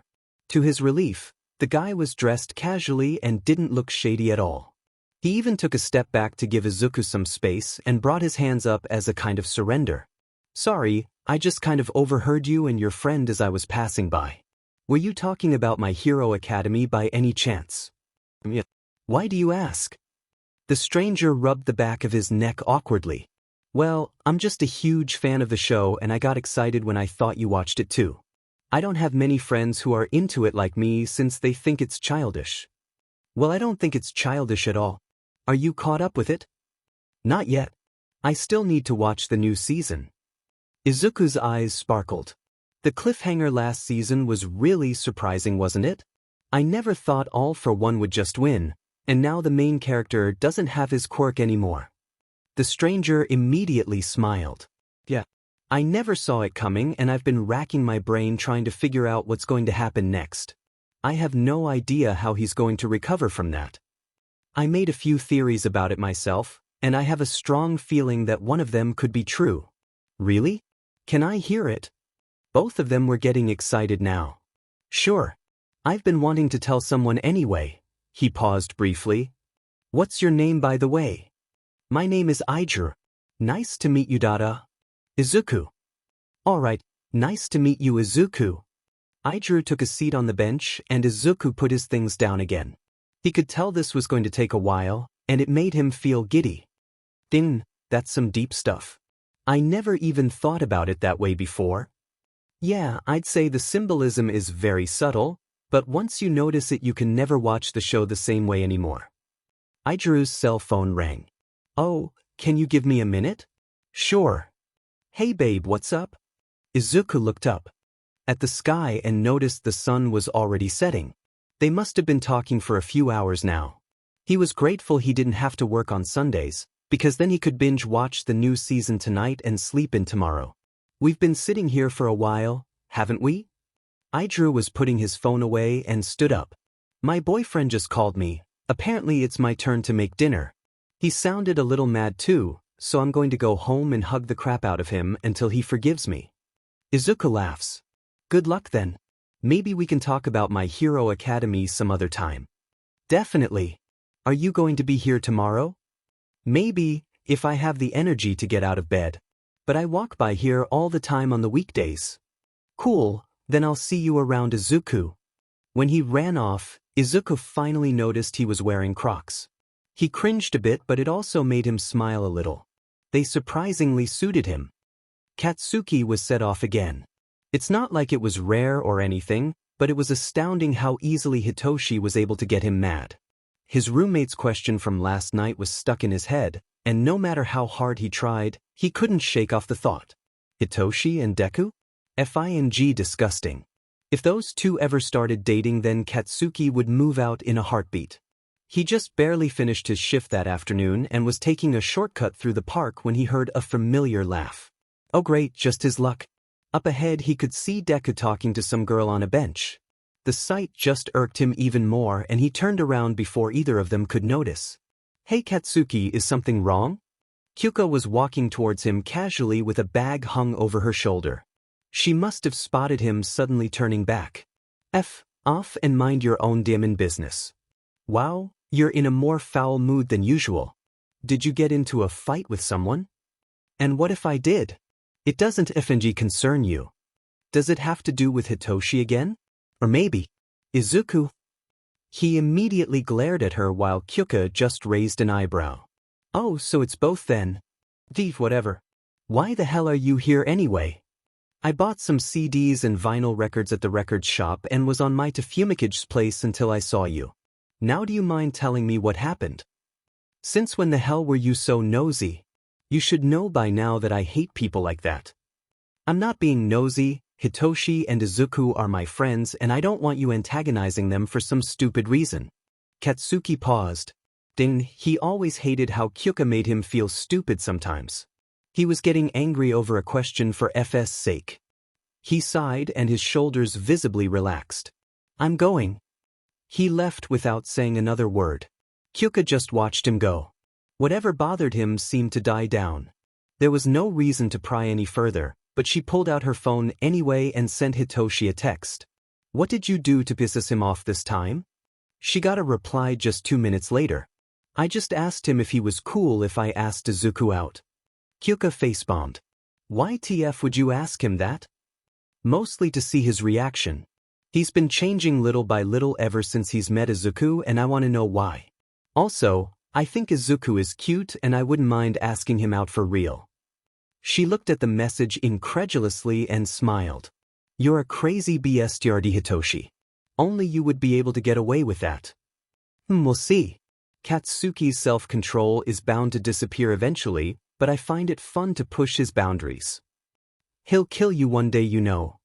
It shall be an honorable death then. Kyuka turned off her phone and sighed. She was friends with some weird people. You seriously forgot about dinner because you were talking to some stranger on the street. My God, should I even be surprised at this point? Denki was pouting and he wouldn't even let Aijuru come close enough to hug him. I'm sorry babe, you know I am. I'll make it up to you 10-folds next time, okay? Alright fine. Just don't do it again. I'm like, super hungry right now and all I want to do is order pizza. As soon as his boyfriend turned away to get the phone, Aijuru came up from behind and scooped him in his arms. He held him close and spun him around a few times. Why Aijuru, what the hell? Put me down, I'm getting dizzy. Aijuru stopped but still held Denki in his arms. He lowered his head and gave him a quick kiss on the lips. I love you so much. Denki's face was completely flushed. Leave it to Aijuru to go over the top every time he was forgiven. Alright, I get it. But seriously, put me down. I need to order the pizza. His boyfriend put him down on the sofa and gave him another kiss on the forehead. Don't worry, I'll order it. Izuku woke up at 1 p.m. the next day. Brushing his teeth, he still felt extremely tired but didn't regret it one bit. He definitely needed to make a new post on his blog after that binge session. Despite it being noon already, Izuku poured himself a bowl of his favorite cereal but realized that he had run out of milk the moment he opened the fridge. Oh great, now what? Maybe he could make some eggs then. It's such a waste of cereal though. Izuku groaned but went back to his room to change anyway. He decided to make a quick stop by the liquor store since it was nearby. When he went downstairs and felt a vibration in his right pocket. Oh right, he put his phone on vibrate when he was in the middle of binge watching My Hero Academia. Hello. Hello Izuku. I was wondering when you were going to pick up. Shuto, he smiled. Sorry about that, I just woke up 20 minutes ago. How's it going? It's been fine. I've actually been offered an internship by one of my father's colleagues. He's a traveling doctor and has been studying malaria and treating patients for years. It's a great opportunity to learn about medicine and diseases, so I decided to take the offer. Whoa, that's amazing. You're really lucky, Shuto, but it must also be because you're a genius as well. After a few seconds of silence, Shuto said, Thanks. But I also need to tell you something else. What is it? The internship lasts for 5 months. We won't be able to meet up like usual until I get back. I feel like I needed to tell you now so you don't get disappointed by my absence later. Please don't worry about it. This is far more important than a simple get-together once a month. I wish you the best of luck. Oh, but do you think you can come over just once before you leave? I'm sure everyone would love to throw you a party and congratulate you. I think I can schedule a visit. It won't be long though, but I appreciate whatever time I can spend with you. Thank you, Izuku. No problem. Shudo hung up right after and Izuku put his phone away. He was still tired but his friend's news helped him wake up a bit. Maybe I should get him something. Are you still angry with me? I'm always said it, you a-hole. Be specific. Don't play dumb, you know what I'm talking about, Katsuki. The blonde turned from the table to look his roommate in the eye. Deku. Hitoshi nodded while Katsuki scowled. Yeah, I'm still sad about it, but it's not like I can stop you from doing whatever you want. How generous of you. I thought for sure you'd choke me in my sleep. If you even sleep at all, you cryptid. I doubt Deku would even agree to date a shithead like you anyway. You sound jealous. H? I'm not jealous, you a-hole, shut the hell up. Whatever. If he doesn't want to go out with me, then that would mean you don't stand a chance either. I'll consider that my consolation prize. Oh please, I'm leagues above you. Really? Then prove it. I don't have to prove shit to you. Then by all means, continue to be an unlikable a-hole. I'm going to the art studio. Katsuki flipped him off as he left before turning back to the paper he was writing. He was able to get 2 more sentences in before slamming his pencil down. He needed some fresh air. He decided to walk through the plaza even though he had no destination in mind. It was barely 1:30, so he still had time to kill before his shift started. He eventually reached a fork in the road. Left was the direction to school while the right led to another neighborhood. He decided to go right. He saw someone a block ahead of him. They were walking ridiculously slow with their head hung low. Katsuki caught up to them in no time even though he was walking at a normal pace. When he was right behind the person, he finally realized it. Deku. Izuku snapped out of his daydreams. Oh Kacchan. What are you doing all the way over here? His eyes were half-lidded and his back was slightly hunched over. Katsuki ignored his question. You look like you just woke up. What the F is wrong with you? I binge-watched the new season of my favorite show last night. I woke up half an hour ago, but I'm still tired. Yeah, I can tell. That's a stupid decision to make for a nerd like you. It's fine. I'm not working today, so sleeping in was no problem. You look like you can barely walk. Why are you even out right now? Izuku couldn't help but think that Katsuki sounded worried about him. It could have just been his imagination, but the movement of his string suggested otherwise. It was specifically moving towards his face rather than his right hand like it usually did. Izuku felt its warmth brush against his cheek. Did it get a little longer than before? I was buying some milk since I ran out back home, that's all. Katsuki was staring at him intensely, and Izuku was getting a little uncomfortable. Is something the matter? He said nothing and his eyes gradually came down to Izuku's right hand. Without warning, he grabbed it and held it tightly in his own. Once again, there was that strange jolt of warmth that circulated between the two of them. Izuku gasped and his eyes widened. Katsuki's face seemed to remain neutral for a split second until he became aware of what he just did. He pulled back immediately as if the touch burned him. That wasn't what it looked like. Waha? Izuku was still in a dazed state, but he was wide awake now. I don't know what I just did, but don't you dare say a word about this to anyone. Katsuki's hand came up to cover Izuku's mouth even though there was nobody around. He was glaring at the other intensely, but there was a light shade of pink on his cheeks. Never speak to this again. Izuku nodded slowly, and the other released him. The blonde started pacing back and forth in frustration. Why did he do that? Why the f did he do that? It felt as if he wasn't in control of his body in that moment. Kacchan. I told you not to talk about it. Yes, I know. I just wanted to ask you if you wanted to come by for a drink. My apartment is close by. Huh.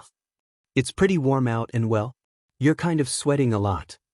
Katsuki wasn't sure if he was more sad at the insult, or the fact that this wasn't bothering Izuku as much as it bothered him. He opted for both.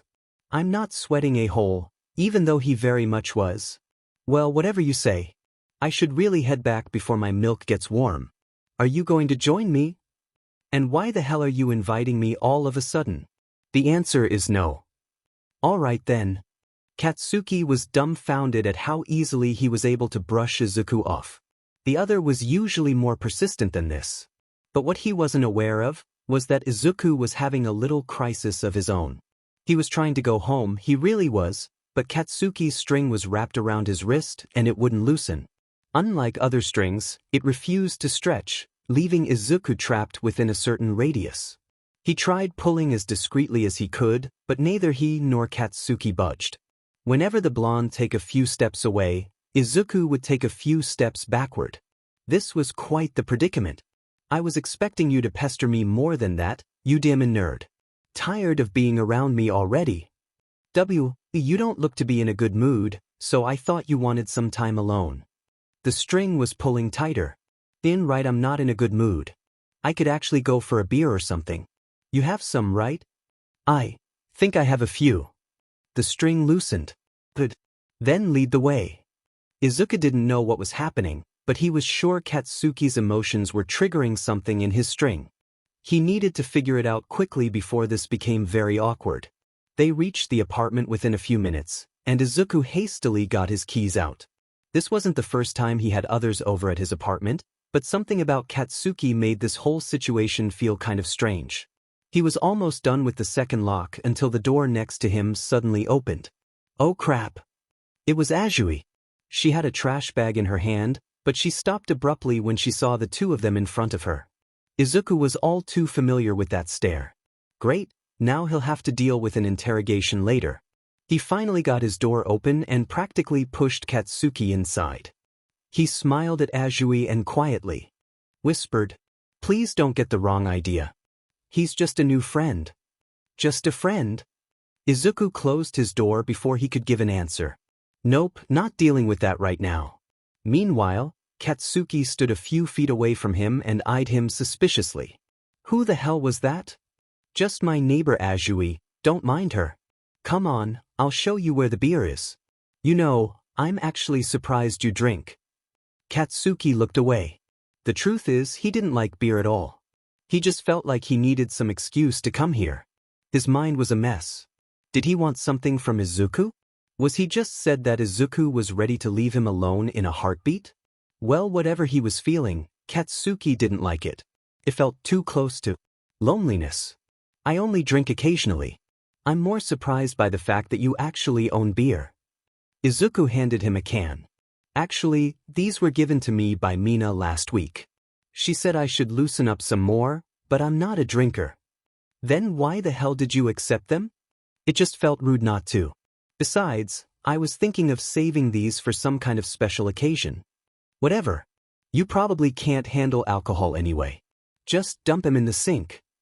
Oh come on Kacchan, you don't know that. In fact, there are a lot of things you don't know about me. That made Katsuki's chest hurt, and subsequently, the string tightened again. As if I want to know anything about you. You're just a pain in my butt. He headed for the sofa, and Izuku followed. It seemed like anger was triggering the string, or something similar at least. What was it trying to do?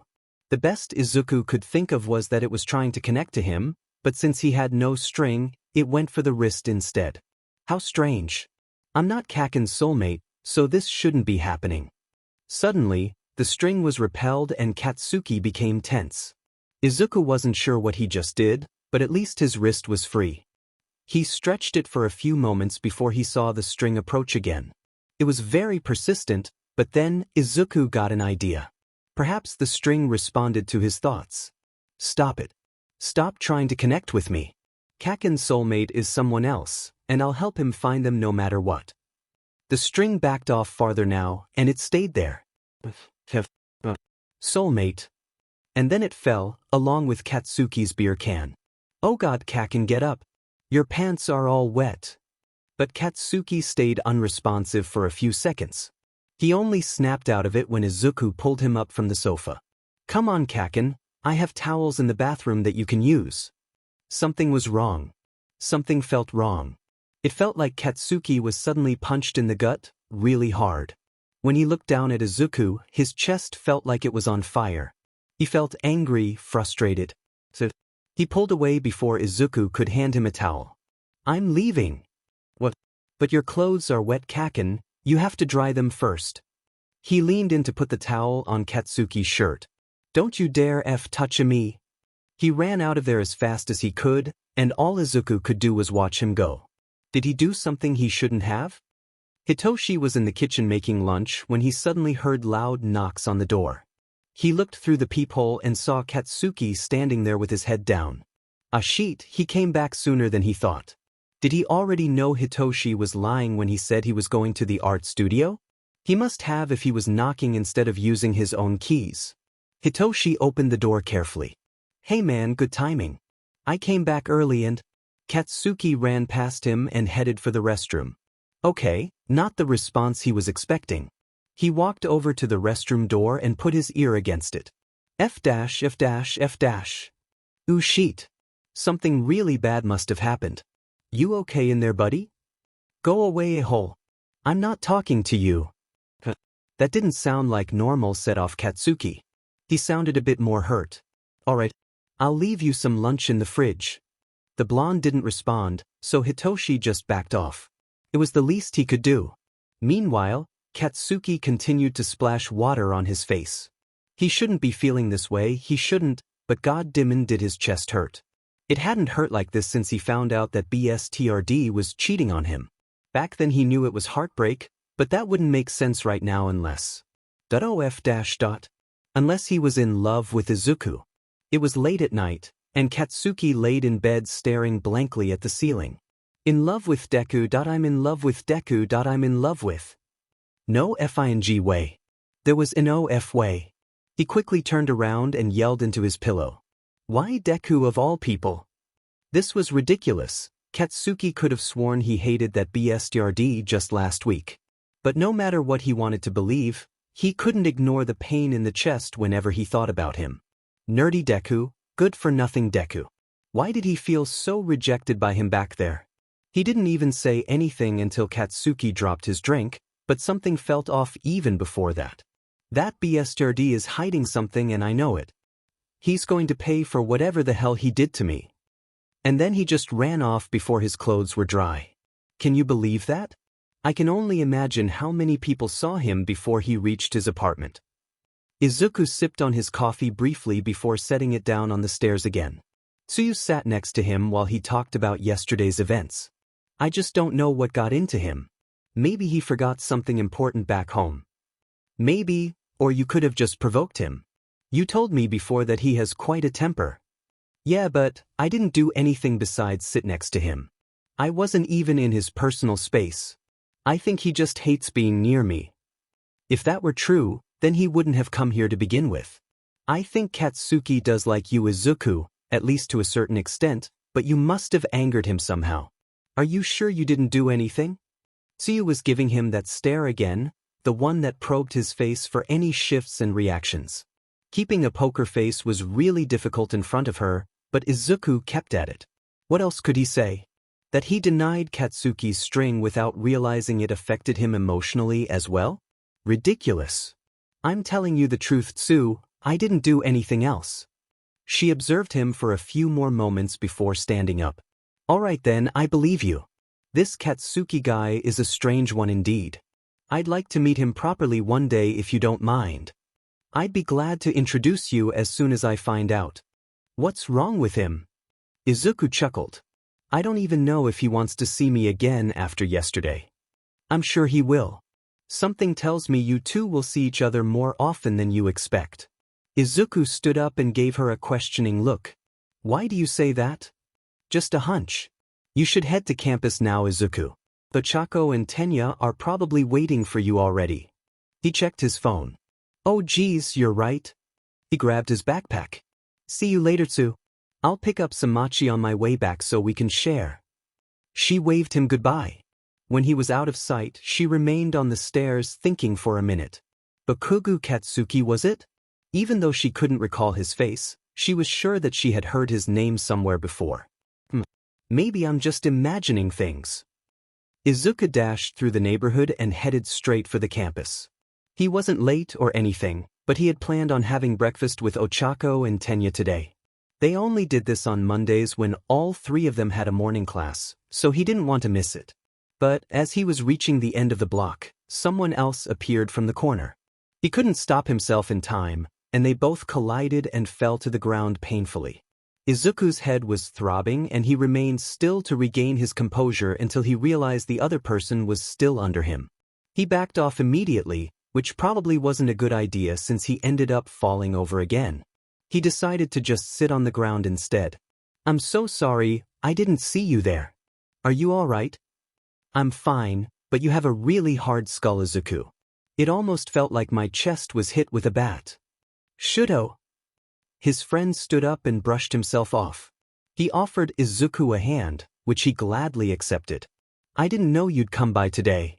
Why didn't you call me? I actually wanted to surprise you. I know you got a class this morning, so I was headed for Fumikage's place first. I figured I might as well meet up with the others before coming to your place. Not fair. Then that would have made me the last person to see you. Izuku pouted, much to Shudo's amusement. Well, I was hoping to reunite with the others and then spend the rest of the day with you only. Although now that you're here, it doesn't seem fair to the others. Of course not. He sighed. Geez, Shudo, and here I was planning to throw you a surprise party. I guess that idea's gone down the drain. A surprise party? I'm not a child anymore, Izuku, there's no need for that. Shudo ruffled his hair.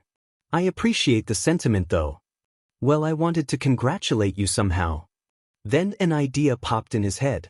Wait, why don't you join us for breakfast? Us? Yeah, Ochako and Tenya are already waiting for me at the diner. I'm sure they'd love to see you again, Shudo. I haven't told them about your internship, they'll be thrilled to hear the news from you. Well, but Izuku was already dragging him by the arm before he could protest. Are you sure I won't be a bother? Of course not, they're your friends too. It took them around 5 minutes to reach the diner, and Izuku was already preparing his apology. There you are, Izuku. What's your excuse this time? Tenya and I were about to order without you. Ochako looked up and saw Shudo standing behind Izuku awkwardly. Shudo? Whoa, what brings you here? You usually come around by the end of the month. It's good to see you again nonetheless. Tenya stood up and gave his friend a pat on the shoulder. Come join us. Shudo bowed slightly. If you don't mind the intrusion. So you were late because you picked up Shudo? I guess I can forgive you for that. Well, I didn't pick him up exactly.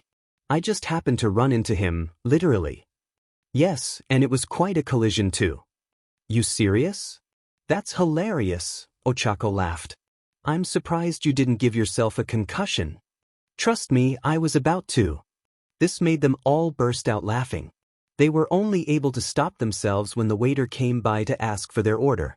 They were all quiet yet relaxed with each other, and Izuku couldn't help but bask in the warm atmosphere he felt when they were all together. It felt nice, but something was missing. Izuku's eyes drifted to the window. Strange, he never had this feeling before.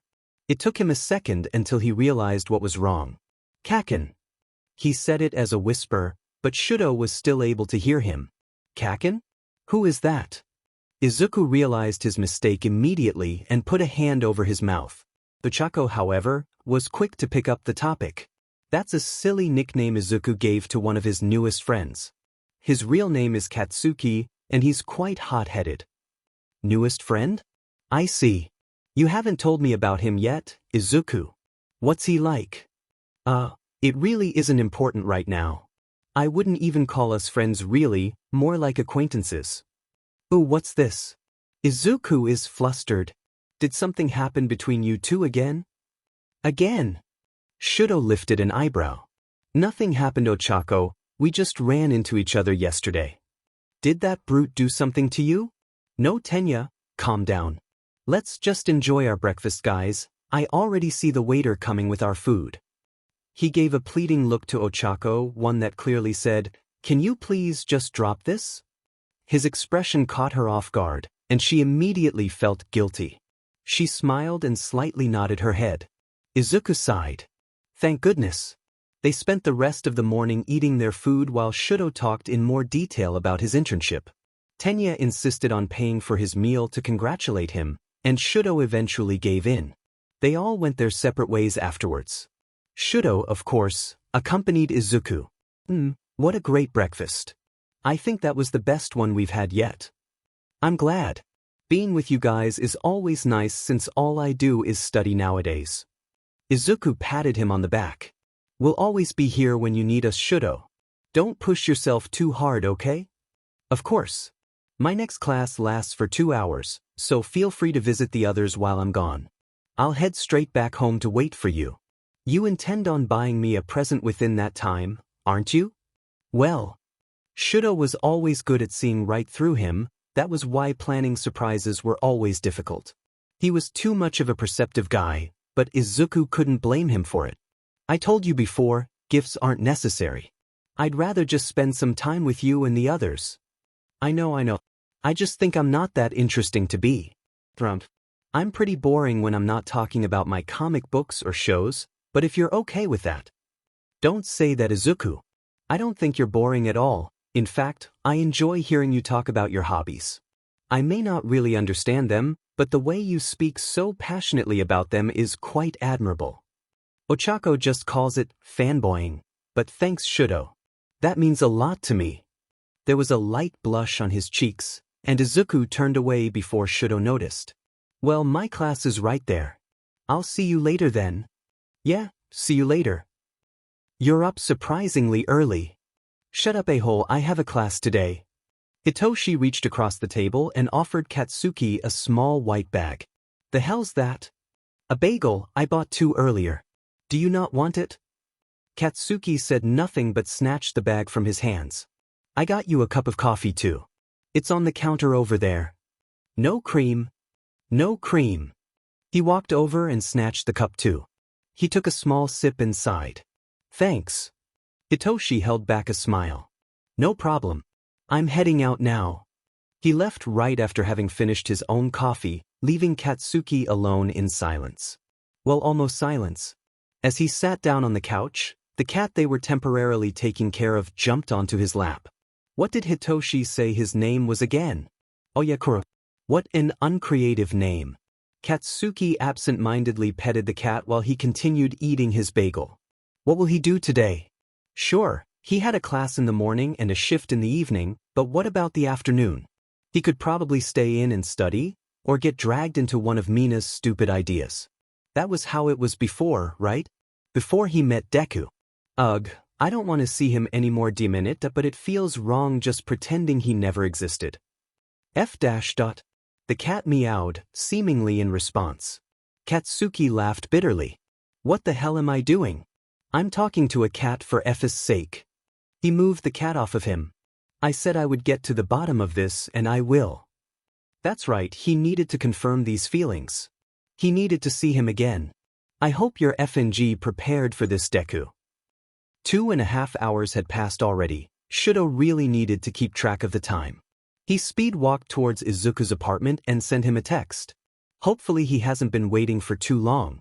But as his apartment came into view, Shudo spotted someone standing outside and staring at it. When he came closer, he called out to them. Excuse me, but are you waiting for someone? The stranger seemed caught off guard by his voice and slowly turned around. The first thing Shudo noticed were his fierce eyes. It's nothing, I was about to leave anyway. Like hell it was nothing. Katsuki walked all the way over here from his class to confront Deku, but he froze as soon as he got here. He became so nervous all of a sudden, and he didn't know what to do. Were you here to visit Izuku by any chance? Katsuki's eyes widened. Sorry, I just noticed you were looking at his apartment specifically. Was I wrong? The blonde mentally hit himself. Did he really make it look so obvious? Who was this guy anyway? Yeah, I came here to visit him, but I changed my mind. He probably doesn't want to see me anyway. Shudo noticed the way his stare lingered on Izuku's door. There was a sense of longing in his eyes, and he finally put the pieces together. You must be Katsuki. Huh? How the hell do you know my name? He suddenly became defensive. Your name was brought up when I talked to Izuku earlier, but I actually don't know much about you. All I know is that you have a brash personality and a short temper. Katsuki's chest felt like it was being crushed again. Is that what Izuku saw him as? Just some rude a-hole? I can't blame him though. And what was that about the breakfast?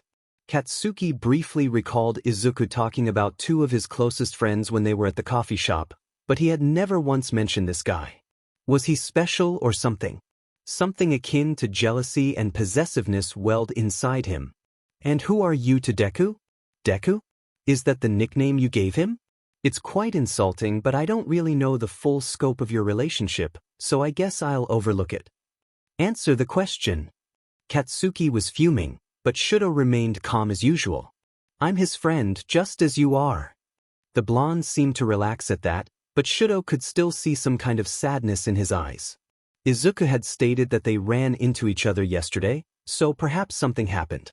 I know it's not my business, but it seems like something negative has happened between you and Izuku. What? Listen, a-hole, you don't know anything about us, so F off. I know, and I'm sorry, but I'd like to offer you one piece of advice. You want to make your relationship with Izuku better, right? We didn't get into a fight or anything, so stop acting like we did. There's nothing bad going on between us. Shudo looked him in the eyes with a serious expression. I can see that, but the look in your eyes tells me an all too familiar story. And what the F is that supposed to mean? You're wasting my time, dimming it. I'm leaving. He had already taken a few steps in the opposite direction until Shudo's words froze him in place. Don't fall in love with Izuku. That's my only advice. He hesitated before finally looking back. The hell? Who said I was in love with shitty Deku? You're really pissing me off, you know. I'm simply warning you. If you don't love Izuku, that's fine, just keep things like that. This time it was Katsuki who noticed Shudo's sudden shift in expression. And why would you warn me about something like that? Because I love Izuku. The blonde was stunned into silence. I love him dearly, I have ever since high school, but he's already rejected me. I've tried to discard these feelings, but they only seem to strengthen over the years. How the hell do you deal with it then? Shudo smiled. Being close to him is more than enough.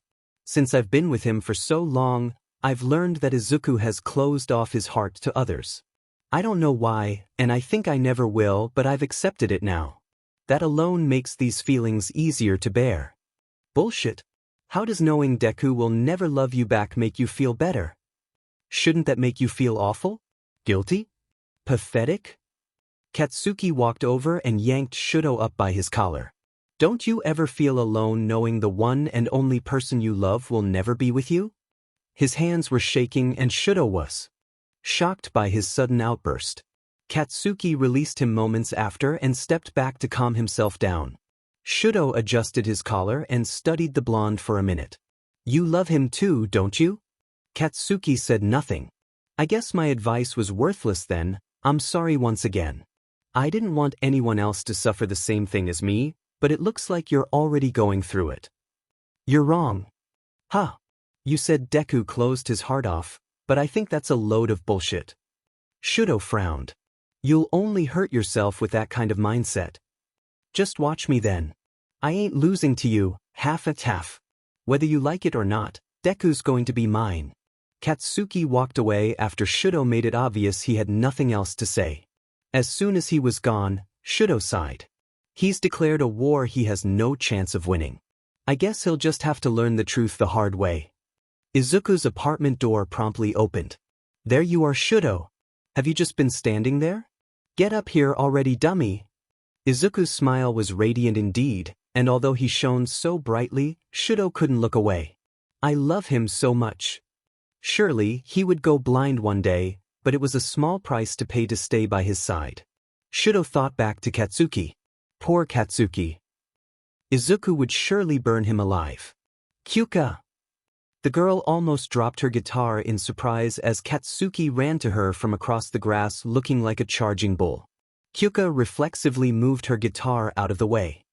He stopped only inches away from her and glared down with fierce determination. She had to back up as far as she could on the bench she was sitting on. Dude, what the hell is your problem? You almost gave me a DMN heart attack. Katsuki ignored her comments and sat down next to her. I need some FING advice. Can you help me or not? Kyuka was stunned. You need advice? And you're coming to me? If you make this into a big deal, then I'll FNG kill you. I'm only asking you because I know you can keep a secret. I see, she finally relaxed. Okay, I'll try to help you then. But how the hell do I make someone fall in love with me? Kyuka almost fell off the bench. Excuse me, but what? You heard what I said. Katsuki's face was flushed. Yeah, I know, but I find it hard to believe you're actually interested in someone again. Who's the lucky guy? He paused and began fidgeting. It's Deku, he said hesitantly. She gaped at him. You're in love with Izuku? Midoriya Izuku? Holy shit, God is real. Shut your effing mouth, we're at a park damn it. And I am not in love with that nerd, it's something else. Something else? Then why would you want Izuku to fall in love with you if you don't love him back? It's not complicated. Kyuka laid back. Welp, I'm listening. Katsuki sighed. This is going to sound weird, and you'll probably think I'm just talking out of my butt. I'll keep my mind as open as possible. He looked her in the eyes and found that she was taking this very seriously. Then again, it's not every day that Katsuki openly talked about his feelings with someone. The first time I met Deku, I knew something was up with him. I couldn't tell what it was exactly, but his presence made me feel that strange. Can you try being more specific? She asked as nicely as she could. I don't know. It was like my mind was yelling at me to stay away from him, but my body was drawn to him. Yes. Katsuki swung his head back and groaned. And I can't for the life of me figure out why. I barely know a thing about stupid Deku, but I have this urge to go to him. Are you sure it isn't just SXL attraction? He snorted. You should know DMN well that Deku is far from being my type. And if he was, I would have FE'd him already and you know it. Kyuka nodded. Right, my bad. I'm just not sure what other reason there could be. How strong are these urges of yours? Well, they started off weak, but they grew stronger each time I ran into him.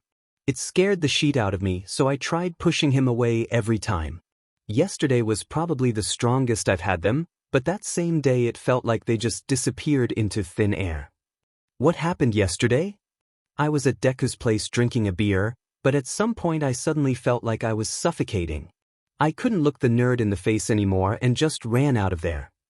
Ooh, she gave a pained expression, that must have looked really lame for someone like you. Katsuki glared at her. I'm never lame. Whatever you say, dude. So do you not have those urges anymore? They actually came back when I was talking to one of Deku's shitty friends. He told me that he was in love with the nerd and it set me off. Katsuki clenched his fists. Oh, so you're doing this out of jealousy then? Who the F are you calling jealous? He gave her a warning glare, and Kyuka immediately rephrased her words. I mean, you're doing this out of competition. It could be possible that Izuku's friend may have stirred up your need to be better than everybody else. You want Izuku to fall in love with you so you can rub it in that other guy's face, or at least that's what I think it is. He slowly processed her words. Wait, no, that wouldn't explain the initial attraction you had for Izuku when you first met. Never mind what I said then. Katsuki stood up triumphantly. So I'm really not in love with Deku. I effing knew it. Did you not hear what I just said? I said that I was wrong and you've said enough. He cut her off swiftly. Now that I know the truth, I can finally deal with this shit clearly. I knew it was impossible for me to be in love with someone I don't even effing know. You're just hearing what you want to hear, Kyuka deadpanned. There's still a chance you might actually love him, but for what reason I have no idea. The blonde had already tuned her out at this point. He got the answer he was looking for, and Daemon did it feel satisfying. Alright, I'm done here. But didn't you want my advice on how to basically woo Izuku? I already got an answer to a much more important question. I don't need to court that a-hole anymore. So you're giving up on competing for him? That's very unkatsuki of you. He thought about it for a moment, but then just shrugged. Please, I don't even have to lift a finger to get that nerd to fall in love with me. You sure? She raised an eyebrow. Because you're kinda hard to like. I'm going to ignore that comment just this once because you listen to my bullshit, but don't push it. After that, and Kyuko went back to tuning her guitar. She was more than annoyed by Katsuki's decision, but it was not like she could stop him anyway. Although, her mind kept going back to one thing he said. He said he was attracted to Izuku when they first met, but his mind was telling him to stay away at the same time. It kind of sounded like his emotions were fighting against his rational thinking. Or maybe it's something like fighting against fate? She played with the idea in her head for a bit before she just giggled to herself quietly. What am I saying? That's just stupid. Katsuki definitely felt better after talking to Kyuka, but something was still nagging at him on the back of his mind. He didn't actually love Izuku, but he still felt strange around him. He couldn't help but think that Izuku himself was doing something to him, but that would be impossible. Maybe something was wrong with him. Hey Hitoshi, what do you think of Deku? His roommate came out of the kitchen with a spatula in his hand. Izuku? He's cute, I guess. Why are you asking? No reason, I just thought it was FING weird you liked him so much when you first met him. If I remember correctly, you've never been interested in anyone for years. He said it in an insulting manner, but Hitoshi could tell he was probing for something. For his roommate's sake, he took the bait and continued talking. I was pretty surprised too, honestly. Relationships aren't my thing, but something about Izuku was strangely alluring. I kind of had the urge to go to him even though it made no sense. Katsuki perked up. So it felt like he lured you in? Kind of, it's a hard feeling to describe. It's like finding treasure and wanting to get it before anyone else does, or something. Now Hitoshi was the one racking his head over Izuku.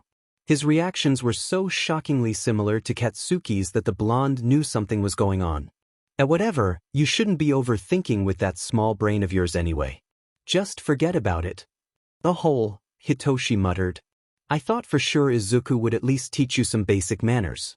Or does he have to train you like a dog? He ducked before Katsuki's notebook could hit him. Don't you dare start with that sheet again, you bastard.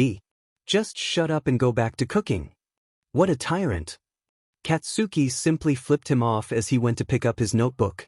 As he reached down for it, his mind flashed back to Izuku's notebook. He recalled seeing the sloppy writing in red pen and could picture Izuku hastily writing it like the nerd that he was. Back then, he had no idea what was written in those pages, but he did remember the title. Broken Red String of Fate Theory. Maybe it was out of curiosity, or maybe just plain desperation, but Katsuki took out his phone and typed the words into the search bar. He felt stupid for taking this crap even slightly seriously, but something was urging him on. He retreated to his room before finally pressing search. You didn't have to come with me to the airport, Izuku. No, but I wanted to see you off before you leave. That's a good enough reason, isn't it? Shido smiled. Yeah, you're right. I'm going to miss you, man. Contact me as frequently as you can. I'll do my best. Izuku patted him on the shoulder. Good luck over there, Shido. He nodded and picked up his bags. He was about to turn away until he remembered something. Oh, and tell Katsuki that I wish him luck. Izuku was taken aback. Wait, you two know each other? Yes, in a way. Shido doubted Katsuki would like it if he told Izuku about their encounter, so he decided to keep quiet about it. He's a decent guy and I think he deserves some happiness. Izuku nodded slowly, confusion clearly written on his face. Okay, I'll tell him. Shido lightly ruffled his hair. Thanks. He struggles a lot with his emotions, so be patient with him too.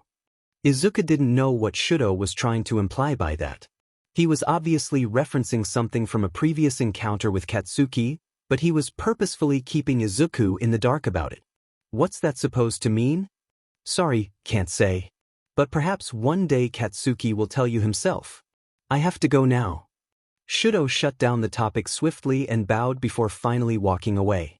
Izuku didn't have the opportunity to ask him anything else, so he just waved him goodbye.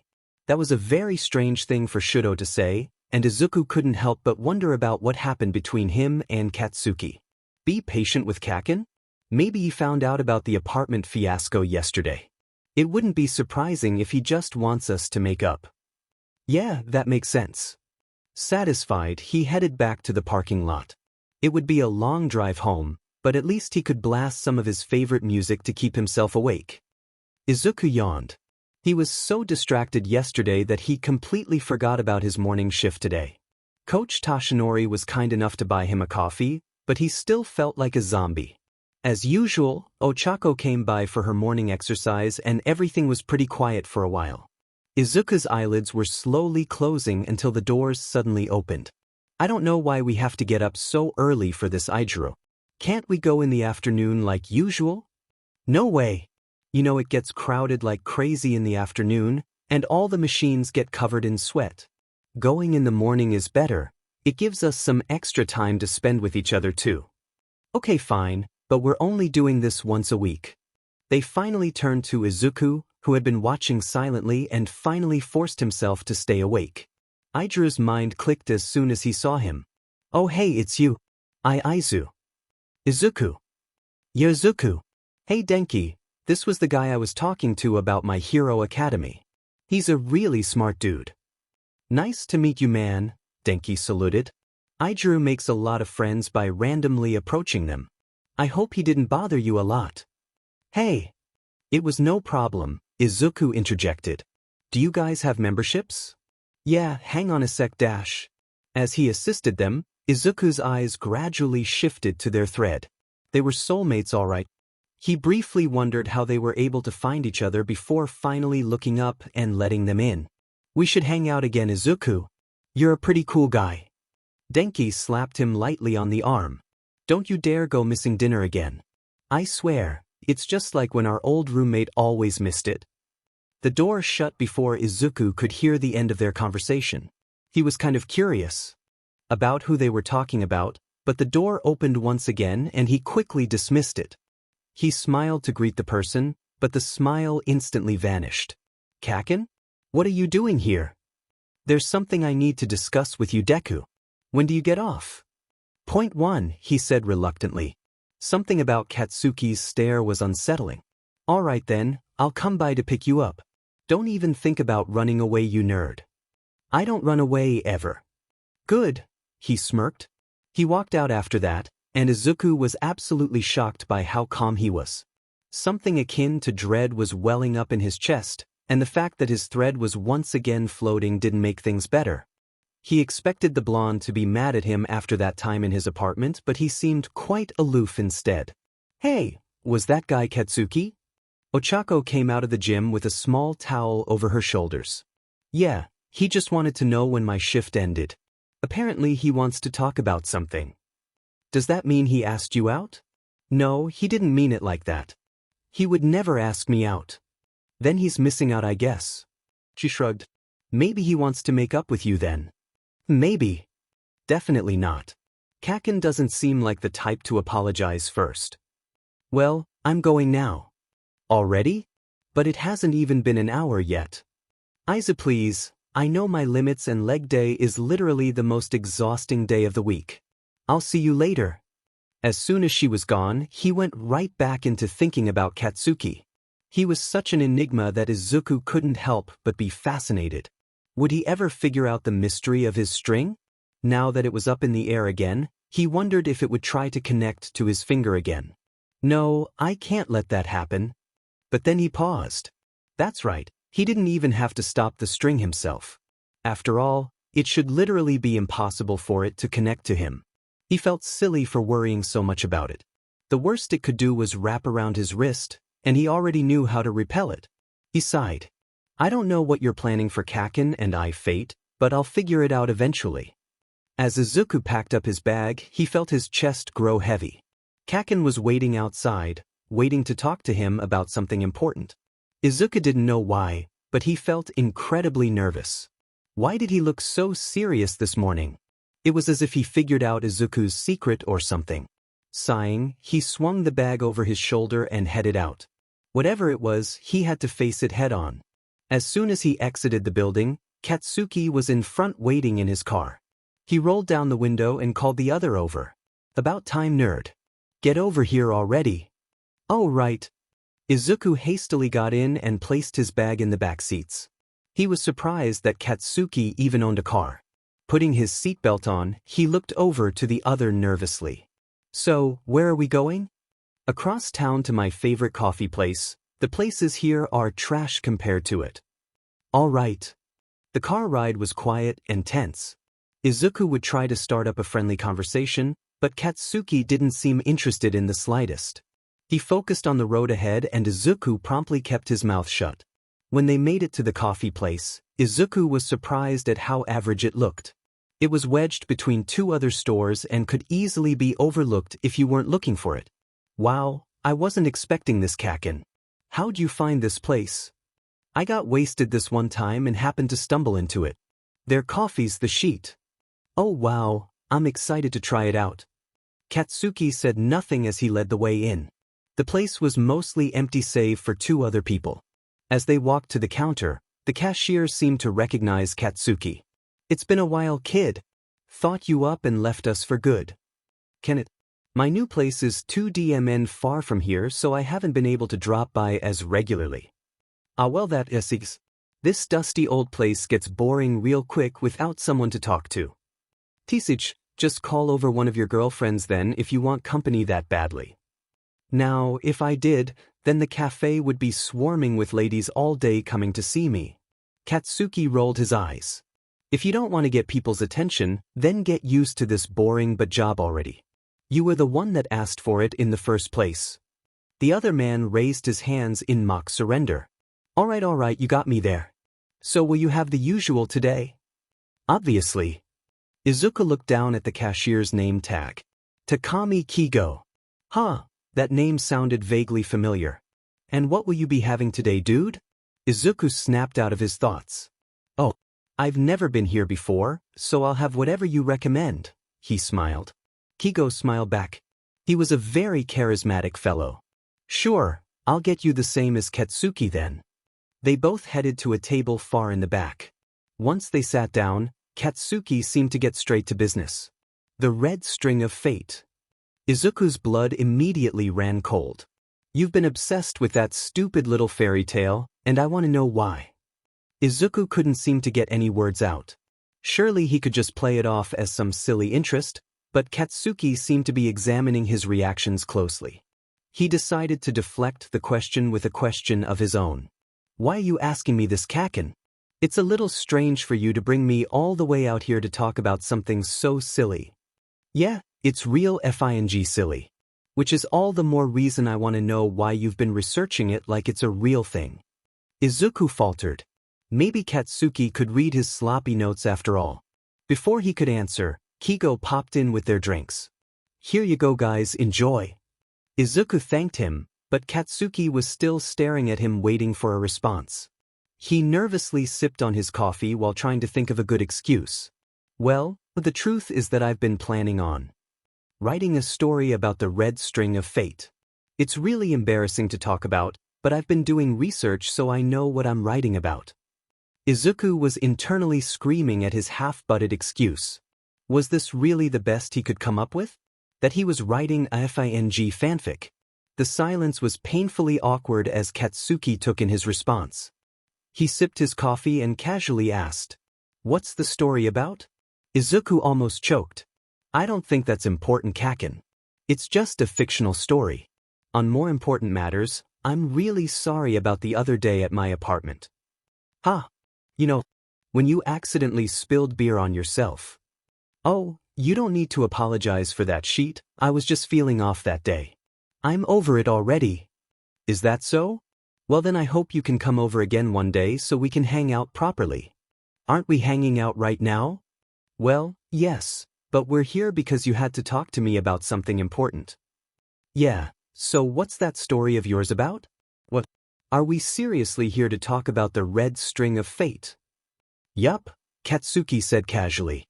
Izuku couldn't believe this. Either Katsuki was messing with him, or he knew something that he didn't. You know, maybe we can use this time to get to know each other better instead of talking about fantasies. If you don't answer my question, then we won't see each other ever again. Izuku laughed. Oh, come on, Kacchan, don't joke around like that. Katsuki glared down at him. Shit, he was serious. Did he have to know that badly? Izuku sighed in defeat. Alright, just don't laugh at me afterwards, okay? Just get on with it before my coffee gets cold. Well, you see, the story I'm writing has to do with someone who had their red string cut. But that shouldn't be possible, Katsuki cut in. I know, and the character knows that too, which is why the story revolves around them trying to figure out who's responsible for it. And? Who's responsible? I haven't figured that out yet. And that really was the truth. No matter how many theories he tries to come up with, he can't come up with an answer.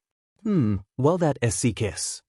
Yeah, it SCKS that the character lost their soulmate for no explainable reason. No, I don't mean that. I mean that it SCKS that whatever cut the string just up and vanished like that. It should have just cut everyone's string. What? Izuku gasped out loud, earning concerned glances from the other customers. Calm down, idiot, everyone's staring at us. Izuku slapped a hand over his mouth. Well, that was stupid of him, but he couldn't help but be shocked at what Katsuki said. He whispered to him. How can you say that, Kacchan? Soulmates are a wonderful thing. Katsuki rolled his eyes. Oh please, as if I'd ever let my life be dictated by some invisible force that thinks I don't know better. Having a soulmate isn't wonderful, it's a FING prison sentence. Izuku couldn't believe what he was hearing. You're wrong, Kacchan, the red string of fate brings everyone to their other half. It's supposed to make your life complete. I'm not a half Deku, nobody is. We're already complete on our own, having someone else just evens us out more. You don't know that. Oh really? Then if fate really does bring us to our other halves, then explain to me why so many people are perfectly fine being by themselves. And what about polyamorous relationships? Last time I checked, the red string of fate only connects two people. Izuku froze.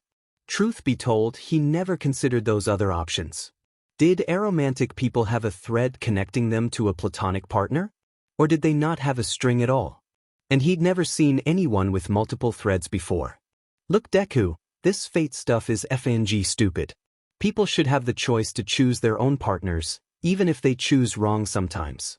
Fate doesn't have the answer to everything, so we shouldn't be listening to it in the first place. It isn't that easy, Kacchan. Izuku's coffee had already gotten lukewarm at this point. I think I should go. Katsuki raised an eyebrow. Already? I figured you'd want to talk about this more. Not now, I'm not feeling too well from all the workouts I did at the gym. Fine, I can drive you back. Oh, it's not necessary. I'd actually prefer to walk and get some fresh air. But your apartment is far away, idiot. It's alright, I've ran farther than this before. Quickly, Izuku grabbed his cup and got up. Katsuki relented and they both went to his car to get Izuku's bag. Izuku quickly thanked him and walked off. Katsuki leaned on his car and watched him go. Yo, what happened in there? Kigo popped his head out of the back door. Katsuki didn't face him. We just had different opinions about something. Must have been something serious if he just decided to walk home like that. Katsuki briefly glanced at his right hand. Yeah, something serious. Katsuki didn't believe in myths and fairy tales, but everything that had happened since he met Izuku wasn't making sense. How Izuku had followed him when they first met, how Katsuki had formed a strange attraction to him out of nowhere, how obsessed Izuku was about the red string of fate, and how obsessed he was with Katsuki in general. That and his breakup that had happened before all of this. Katsuki wasn't stupid. This wasn't Izuku's fictional FNG story, even if he desperately wanted to believe it was. Katsuki's thread had been cut, and for some reason, Izuku was the only one able to see it.